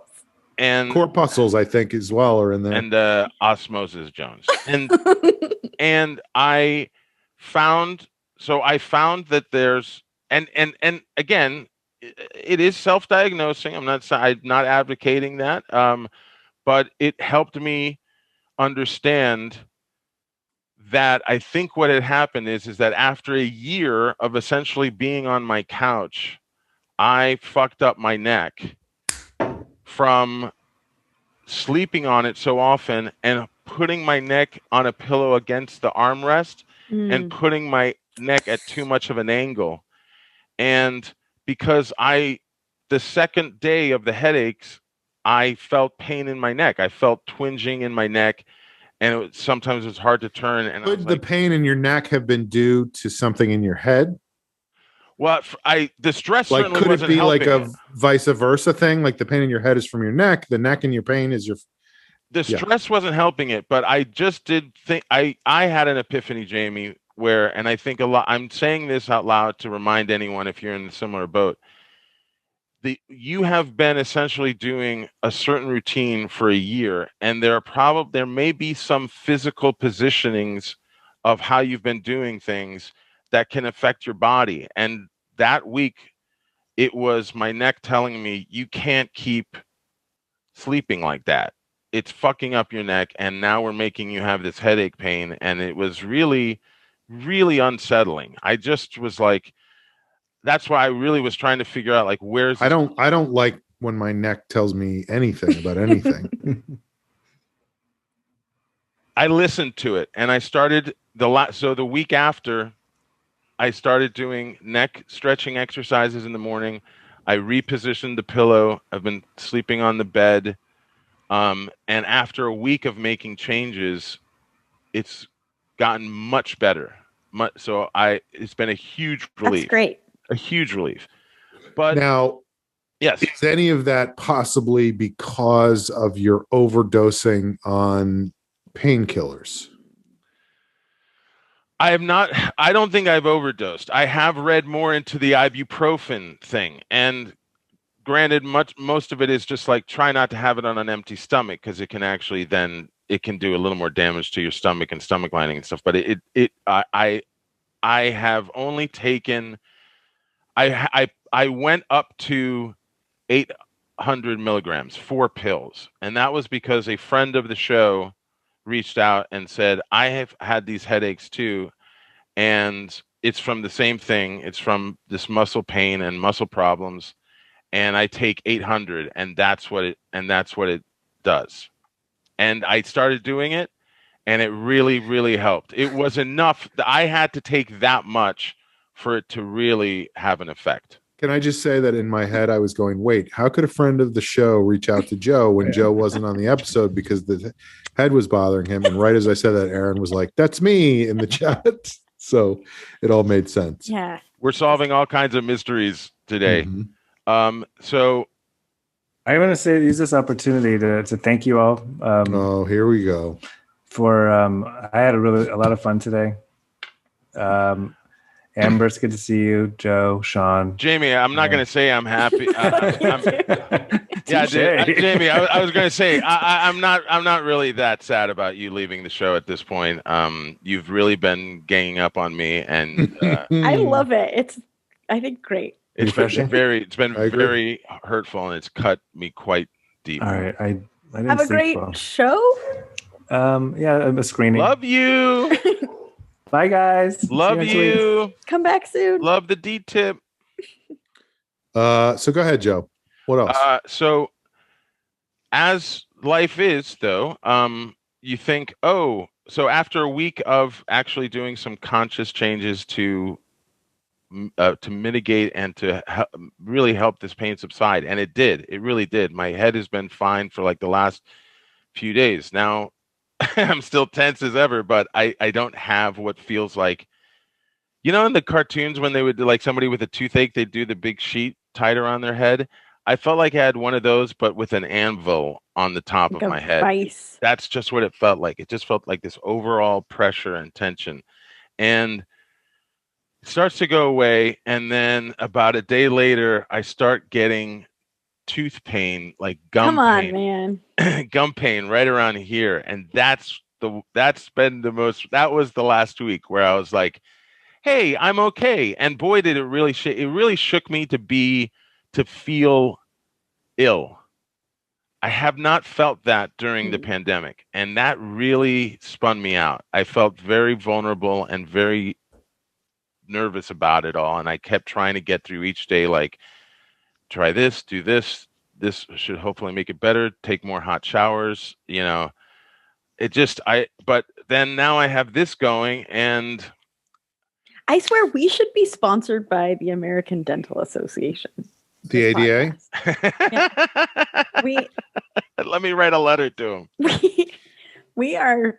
By the way, I think that you should know that a lot of time, my understanding is that tooth pain can be a result of stuff going on in your arms and fingers. Yeah. That's what the internet tells me. So, The good news is I have scheduled an appointment for my first vaccination shot. Sorry, Amber, it's before. I already knew that. I'm not going to applaud because I knew that from a few minutes ago, but yes. Go ahead. When is it? It is this Tuesday, coming Tuesday, 10 a.m. It is at a Rite Aid. Which one? If you want to meet me there for autographs. Yeah, which one? It's at a Rite Aid on 5th and Broadway in downtown Los Angeles. Yeah, it's right on the corner. I'm sure you've walked by it many times, Sean. Many times. It is a busy, as Sean. Not far from what's the name of that bookstore there? The last bookstore. The last bookstore. I was going to say the world's oldest bookstore. the dustiest bookstores in the town. End of the road bookstore. Sean can attest to this. Then it is not a sparsely populated area. It is a busy downtown intersection, bustling. The nickel. And that Rite Aid gets a lot of traffic. And so, Amber, I mentioned at the beginning, I listened to last week's episode. Sean, for the record, I don't think you're a pussy for leaving the cafe. You should never think of yourself as a pussy. I think that's easy for you to say, but you don't hear the voices in my head. Jamie Flam yelling, "Fuck you, dude!" I don't think not being a pussy is in your skill set. I feel like I've been trying to remind myself I'm not a pussy. It's just that some people are a little bit more of a gambler than I am. That's what they do, and that's on them. And like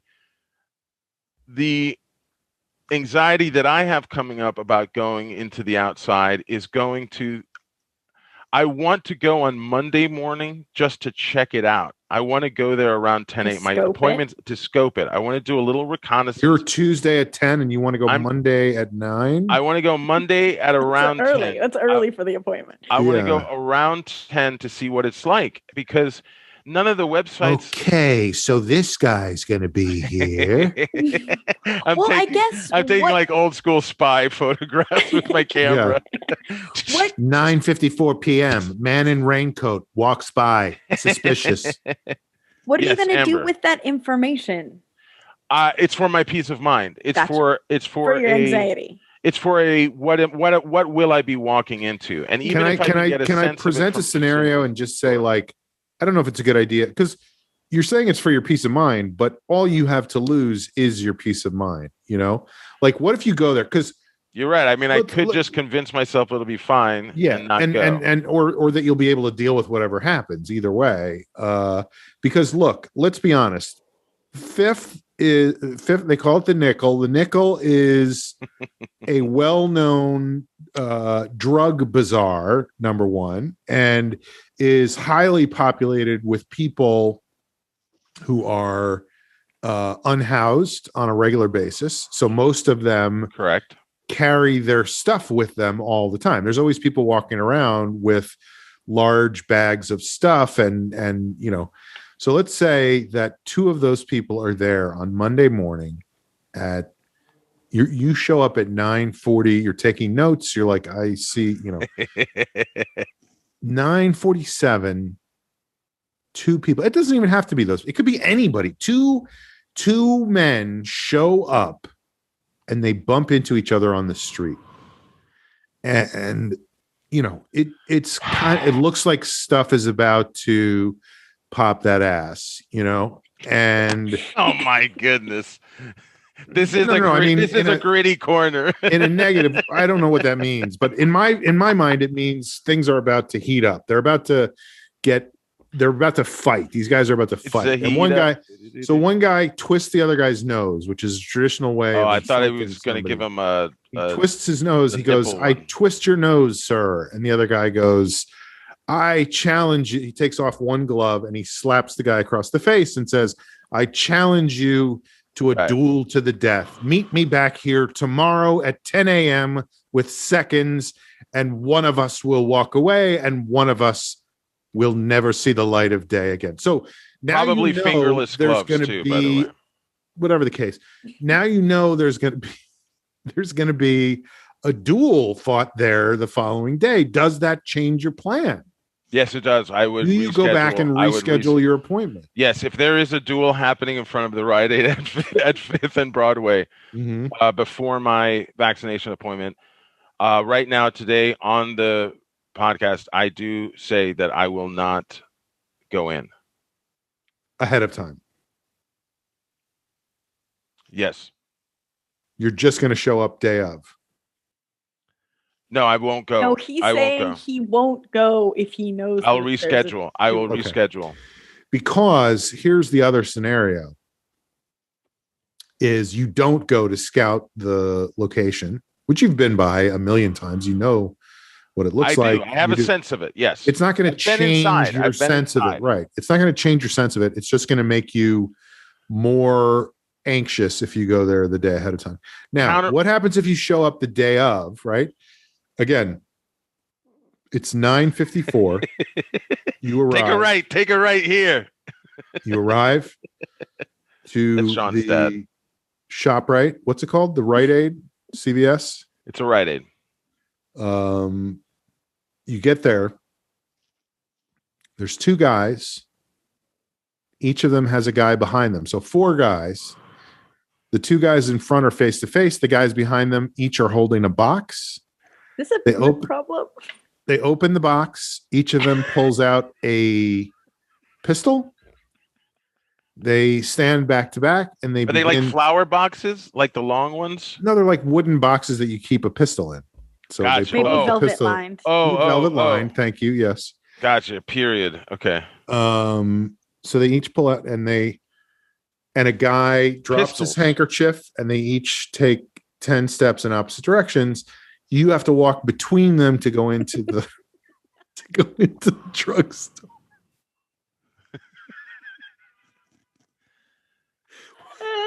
Yeah, what are you gonna do?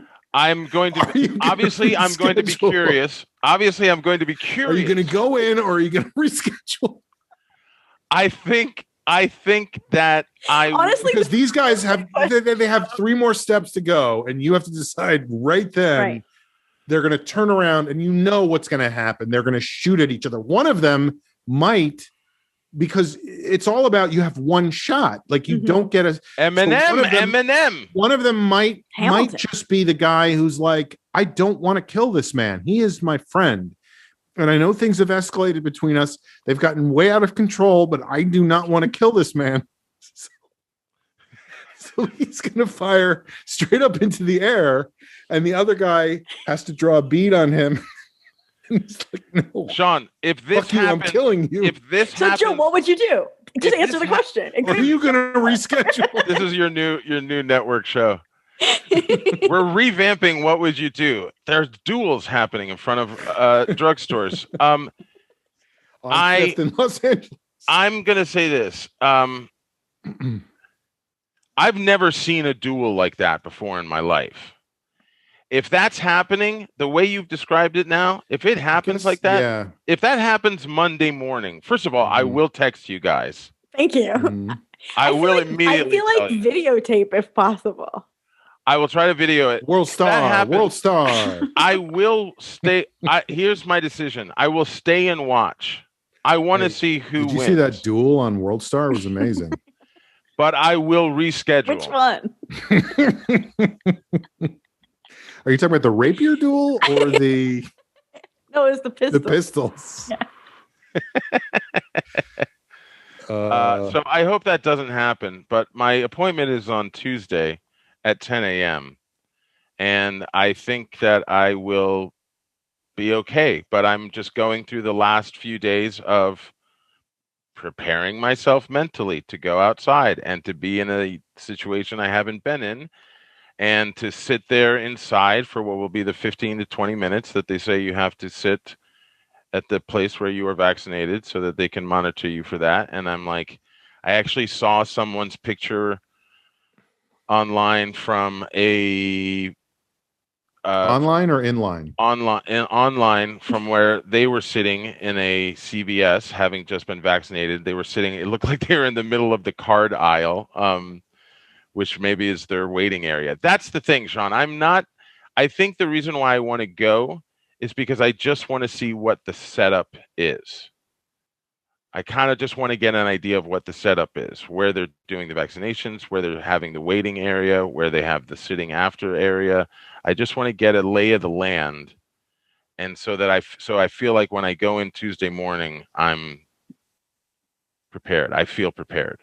And I can. You feel like it's possible that if you don't navigate it ahead of time, right? You'll go in without having seen it on Monday. You'll go in on Tuesday, and they'll be like, "No, sir, that's the sitting after area. Get out of there! Get out of there!" They take me down.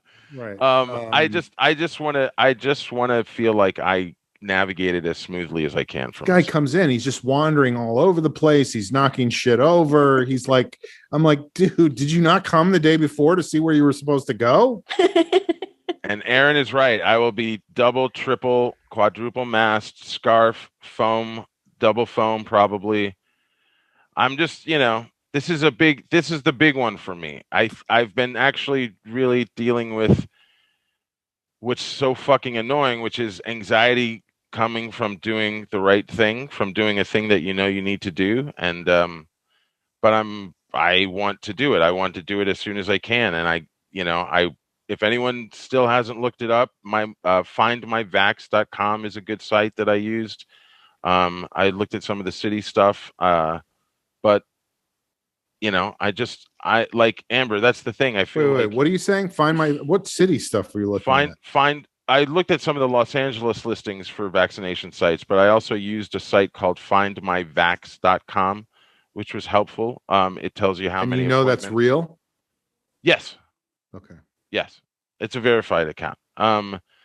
I wasn't catfished by a vaccination. No. This makes me feel like it would be a good idea to go just to even make sure that there's a drug mart there or whatever it's called, like that there's not just a van that says get in for shots. Was the duel over drugs here for 50 years? Is the duel over drug turf? No. It's just because somebody looked at somebody the wrong way. So that's it. I'm looking forward to that. And I think it's so funny starting from where we're coming, Amber, of like feeling like I'm the one not vaccinated.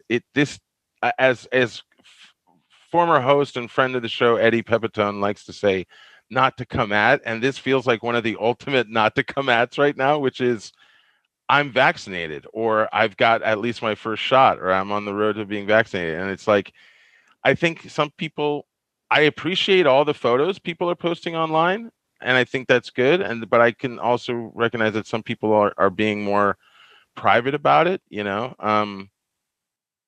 but I sure as hell am happy that I've got my first appointment coming up. So yeah, it's definitely good. I get that you have anxiety, but I also know that everything will be fine. And right. Unless two guys bump into each other.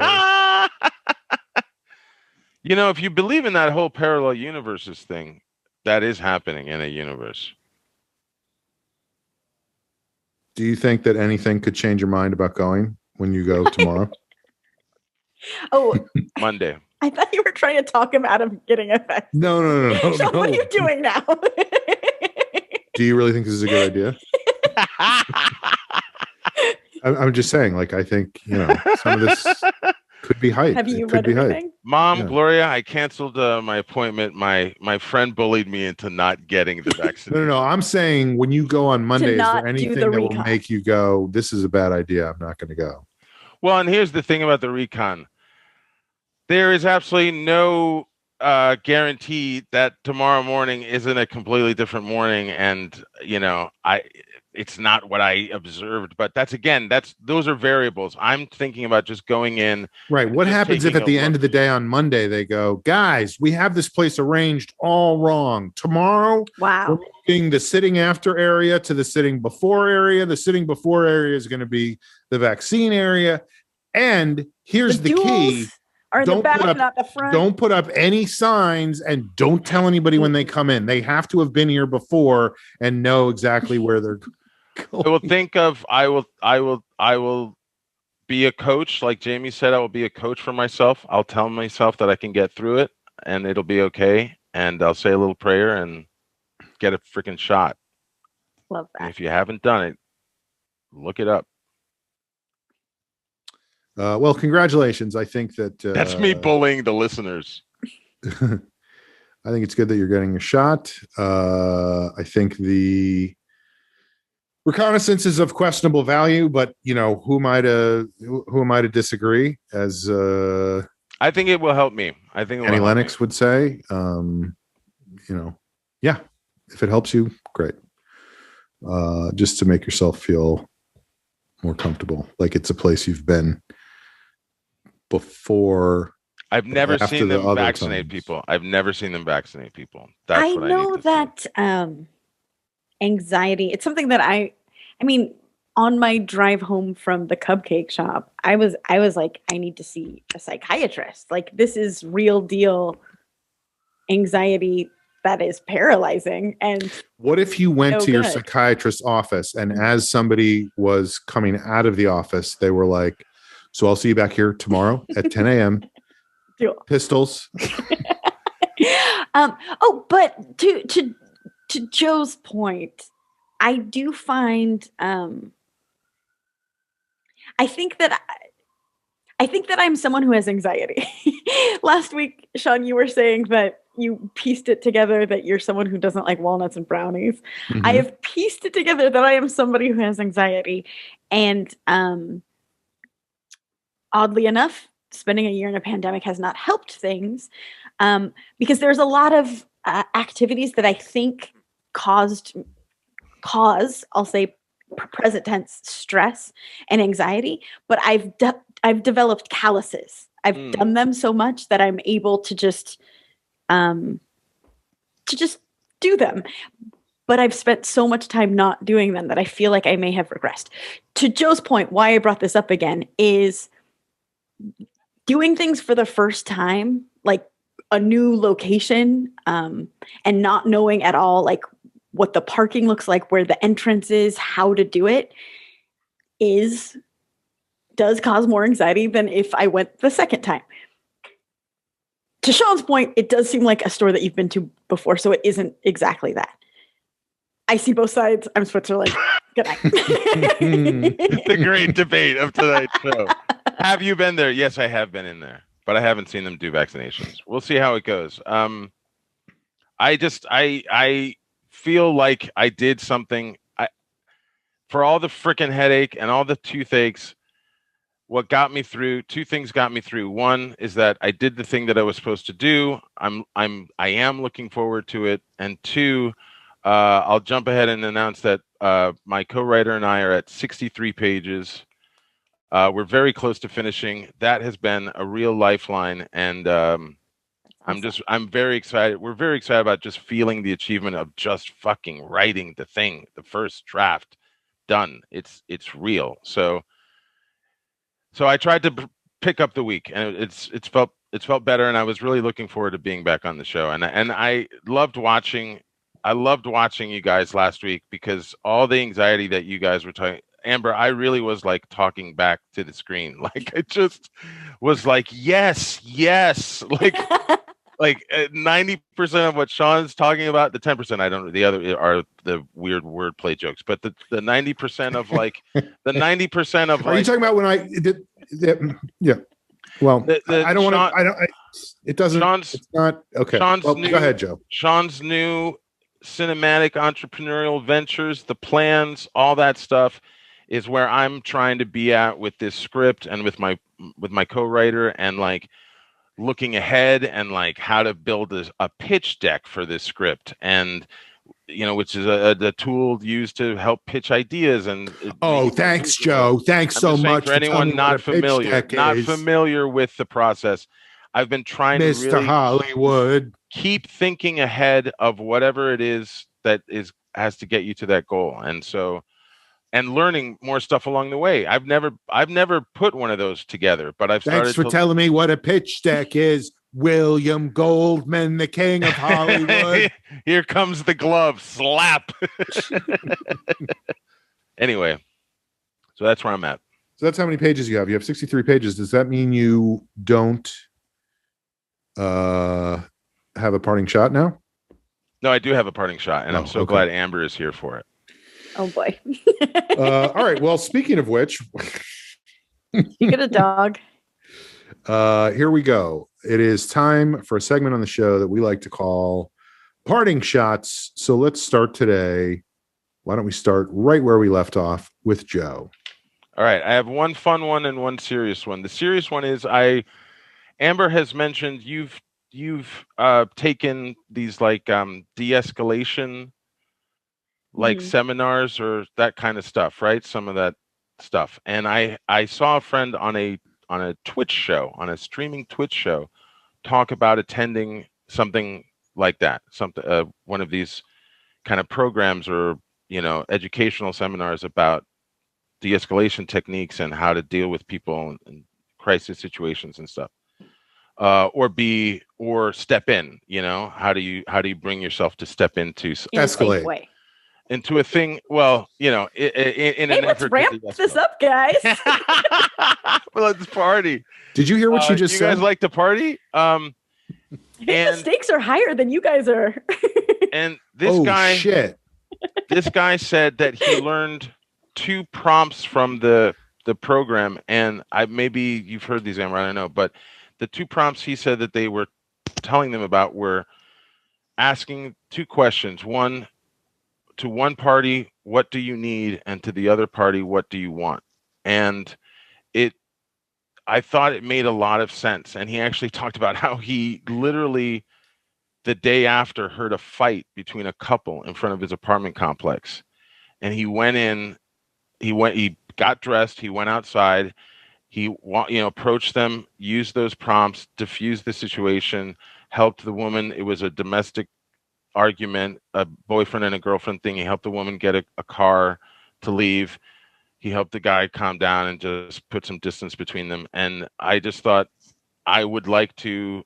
Of course, I forgot the name of the thing, but it just made it's on Twitch, though. You said, right? No, this was a friend on Twitch who was talking about it. He said he was going to put the link in. I forgot to look at it, but I just reminded me, Amber, of how you attended something like that, and I think how if you want to start building new skill sets in this era, one of those I think is probably how to learn how to be in certain situations that you think you would never find yourself in or didn't put yourself in, that you might be able to help. It's interesting because it sounds like you might have the tools to actually stop the duel from happening. Oh my goodness. What do you need? Why would you want to stop that, though? Hey, the appointment's back on, baby. What do you need? I need to shoot this motherfucker in the face. What do you want? I want to shoot this motherfucker in the face. Can't we just work this out? I'm ready to run in. Sit there. Not there. That's the sitting after place. They changed everything around. Do not tell anyone where to go. My quick, fun parting shot is, oh God. I got a care package recently from my mother and my aunt. Always sweet. It's very nice. And they included. Okay, we get it. You get a lot of care packages, and some of them you don't get. One I didn't get in 7 years I've lived here. One I didn't get. They included some of the products that were given to them in the free grocery bag when they got their first vaccination. The carrots? The carrots. They did not share the canned carrots. But there were a lot of cans. And so they sent me a can of chicken. Oh. You are the king of this. Are you trying? We see it. I could see. Yeah, I could see you making yourself a good chicken chunk bowl. Amber, I didn't ask for this. I know, but it is a part of my universe. It's coming back to me. Are you going to use it to make like a chicken salad or something? I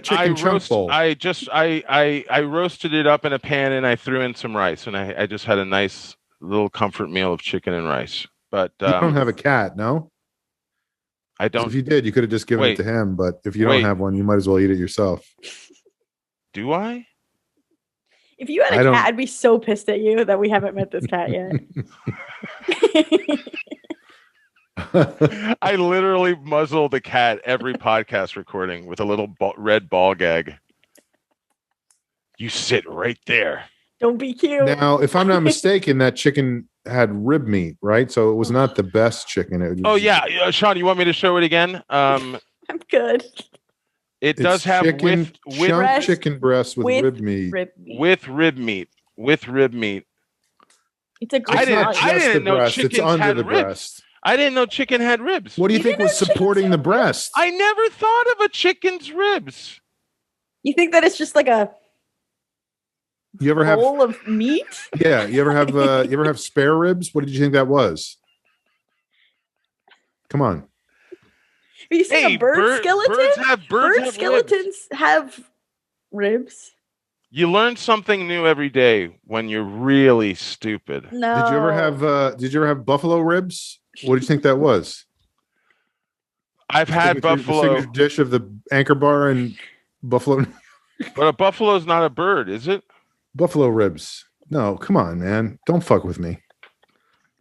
Come on, bro. World Star. All right. A buffalo's not a bird, is it? What else, Joe? Parting shots. We're all questioning our sanity at this point. I'm done. I'm done. I'm done. Parting shots. Let's go next to me. Only because I was thinking about this when Jamie was talking before about being good at basketball and oh man, and so I forth. missed it. Yeah. Because I was also terrible at basketball when I was a kid, but I was not delusional about it the way that he was. And in fact, I was one of those kids who I always did very well in all my classes, got excellent grades in everything except for except for always one. There was always one class. Like somehow it always worked out that there was one class that I got a grade in that was not acceptable. I'm not saying I would fail the class, but it was like all A's and one B. And then it would be like a different class every year. Yeah, it was never the same class. It wasn't okay. It wasn't like I struggled in this category. No. It was just always some fucking Was thing. there a pattern though to the classes? If you look at it over the years, it makes a star. The grades make us. No, there was no pattern. Out Q and up. It was a 7-year Q drop. No, but anyway, in 7th grade, in my gym class, I had a teacher. His name was Al Rendy. And I remember one day he had us all line up and sit. And I don't know what he had to do. He had to do something in his office. And he was like, everybody sit here and nobody fucking move while I'm gone. Whatever it was. So we were supposed to stay in our spots. And I thought it'd be hilarious because we were like alphabetized or something. And I was like, let's all switch spots so that we're not in the same spot. We're in a different spot. So we all moved around and went to different places. And he was so fucking angry that I had done this. And he took me into his office. And my father had been a teacher in the New Rochelle public school system years before that. He wasn't there anymore. But when I was, probably only, 7 or 8 years before that, he had. So Mr. Rendy was like, hey, Conroy, look, I know your father, okay? And I know your father would not appreciate you thinking it was funny to move around people from alphabet order to different orders. He wouldn't. So, but there was nothing he could do, right? Like he just wanted to scold me and make sure I knew. Well, there were tests. I can't even remember. I'm sure there must have been other ones like how many pull-ups can you do? How many push-ups can you do? How many ropes can you climb? How many? Yeah, any of those things. But one of the tests we took was free throw shooting. We had to stand on the free throw line and you had to shoot 10 free throws. And however many you made in, that was the grade you got. That's insane. It's so crazy. And I was terrible. I was just not I was not good at it.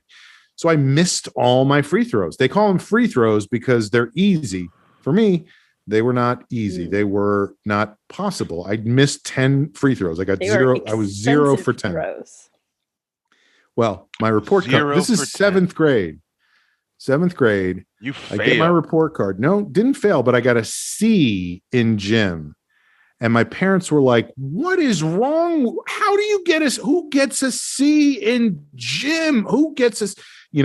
Like it was and I was like, I fucking knew why it was. I knew it was because of the one day. It was just because of that one day. And the free throws were the justification he used to go, well, he's not pulling his weight because of the one free throw test I failed and the fact that I had fucked around once in class. He dragged my whole average for 7th grade down by 2 full grades. And anyway, life is not fair. I hope someday to be that kind of teacher who really teaches lessons that way. Yeah. Al Rendy. Mr. Rendy. He was one of them. There was another guy whose name I forget who was our umpire in Little League. And the reason I remember him is because he used to change his calls if people argued enough. Like I remember one time somebody slid into second base and he was like, "You're out." And a bunch of people went, "What?" And he went, "Safe. He's safe." Like he literally. Yes. He's the reason people fight with refs. Yes. It was we were all like, "What?" Anyway, gym teachers. I love that. I love that there are probably podcasts out there that like celebrate good teachers. But if you want to hear about the shitty ones, that did there were plenty of. Well, I shouldn't say that. There weren't plenty of good ones, but there were never really any. No teachers. Boo to teachers. All right, parting shots. Amber. Yeah. I'm gonna change the pattern. I'm gonna not talk about something intense. This is weird. on Monday, it was our 2-year wedding anniversary. Congratulations. Thank you. And it's crazy because we haven't had an anniversary in the world yet. We both took the day off work because it was a Monday, and we went to the beach, and it was really, really nice. There was like a family of dolphins swimming by while we were sitting on the beach, and nice. Yeah, I'm breaking the pattern. I love that nice. you guys go to the beach because you've told beach stories before, and the lesbian wedding, the dog. I love the beach. I love when you go out to the beach. When you go out to the beach, that's one of the vicarious things I try to. Going to the beach was such a huge part of my childhood. I think every weekend of every summer we would drive to the beach, and it's like in adulthood you realize, oh, not everyone did that. I thought everyone just goes to the beach all the time. So did you wear shoes as a child? Did you wear shoes to the beach? Yeah, I wore flip-flops. On the beach or just to the beach?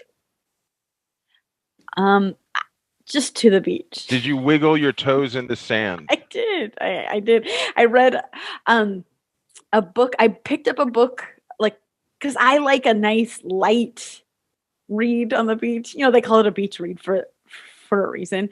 And we were no poo-poo ship novels. I like, I will say I like to write first drafts on the beach with a shovel, and you just dig up the sand and make oh, you weren't here for that part, Amber. I don't know what you're talking about, but it sounds good. But it's just an opportunity for me to make fun of myself. So I saw this book, and it had like 2 dogs on the cover, and I think it's called like You Lucky Dog or something. And it's like a romantic book about people meeting through their dogs or something. But the author's last name is London. And Jack London. When I was Fang? Yes. Call of the Wild? His lesser known works. When I was quickly reading the description, it said like London's characters are fully fleshed out. And my panic, pick out something quick, there's a pandemic brain, thought that the characters were in London.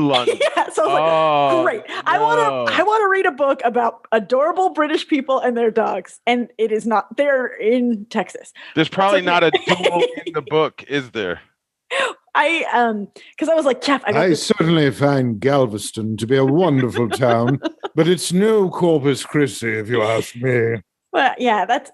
How dare you? I feel like that's a okay mistake to me. Yeah, absolutely. London is a word that can mean a lot of different things. It can mean a place. It could be a name. It's a type of broil. There's like a lot of different. So Amber, it's set in like dog country. It's in Texas. There's like an uptight businesswoman and like a laid back scientist, and their dogs at doggy daycare get mixed up. They get each other's dogs. What's the name of this again? Let's get it some sales. You lucky dog. I'm only like two. Honey, you're home from work, I see. Did you notice anything odd when you picked up the dog from doggy? No, you didn't notice anything? Because there's something. I'm not going to tell you what it is. I'm going to give you a hint. That dog, do you notice anything about how the dog looks weird? It's not a real page turner. I'm not going to lie. I probably won't read it again until I'm on a beach. It's not one where I'm like, I got to find out what happens. I thought you were going to say. I bet they're going to end up together. I have a feeling. Here's a better version of that book. It sounds like a Hallmark movie. Oh, 100%. Right. I thought it was going to be a romance between 2 dogs who went to London together. That is what I ultimately, in a perfect world, that is the book I'm reading. Oh, and Amber, I was just going for a tour around Piccadilly Circus, and you'll never believe who I ended up sitting next to on the top of the double-decker bus. What if it became like that before, like the Ethan Hawke, that trilogy with Julie Delpy, like before? It's like after midnight, before midnight, after midnight, in the here in the morning. Let's get lunch, whatever they're called. By the time we got to Trafalgar Square, do you want to have breakfast? Boy, it's getting late. We're dogs.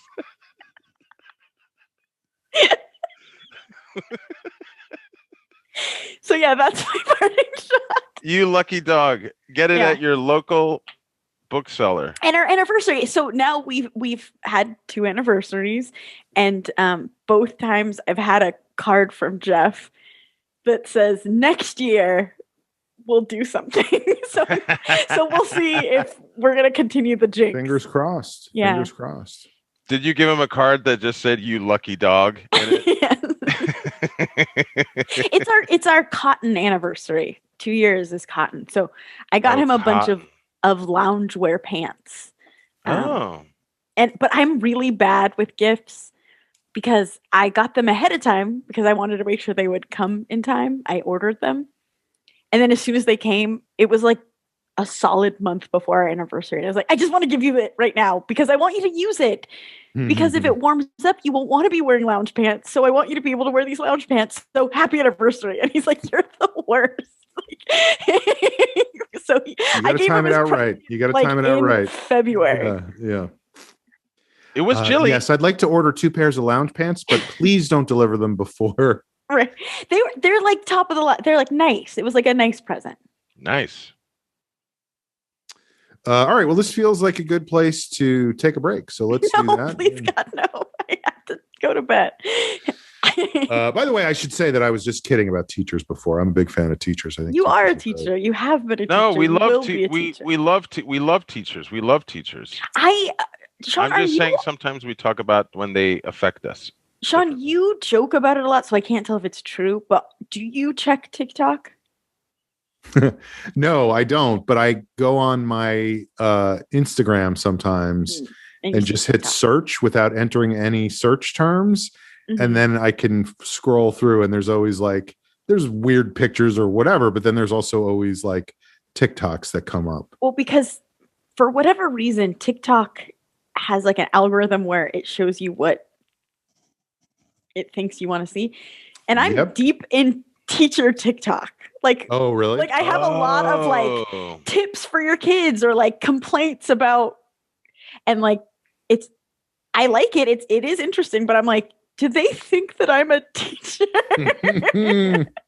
I think there are more good teachers now, maybe more than ever. Yeah, me too. I think that's definitely true. I just want to say that. Why do you think that? American Teachers Association, the ATA, we do support you. I actually got a friend request yesterday. Bragging. Al Rendy. No. Listen, I want to patch things up. From a name I didn't know. It was and so I was looking at the, I had 3 mutual friends with this. All of them were former students of mine. And I was like, wait a minute. And so I started looking at the pictures on this account. And it was this kid that I haven't seen in 25 years. Wow. And so I wrote to I wrote a message and I was like, is this who I think it was? And they were like, it's me. It was so crazy because this was one of my favorite kids, but it's been so fucking long. You know what I mean? This is a kid that actually came to see me perform, I think, while they were in high school, right after they left my school, they were in high school and they came to see me and maybe Eddie too at Chicago City Limits while we were performing there. So anyway, it was just a crazy, holy shit kind of moment. Does he look different now? So I'm just saying, I don't think teachers are cool. I think they suck. Oh my God. You won't believe how he looks now. All right. Well, this feels like a good place to take a break. So let's do that. And we'll see you next time. A 7-day break. Our longest break ever. Hey, by the time I talk to you guys again, I believe I may be in Los Angeles. Wow. The angel, another How angel. often does that happen? Has returned. We'll see, but that's my plan right now. So fingers crossed. Have a good trip. All right. I will see you guys next time. Bye-bye. Bye. Bye. Bye.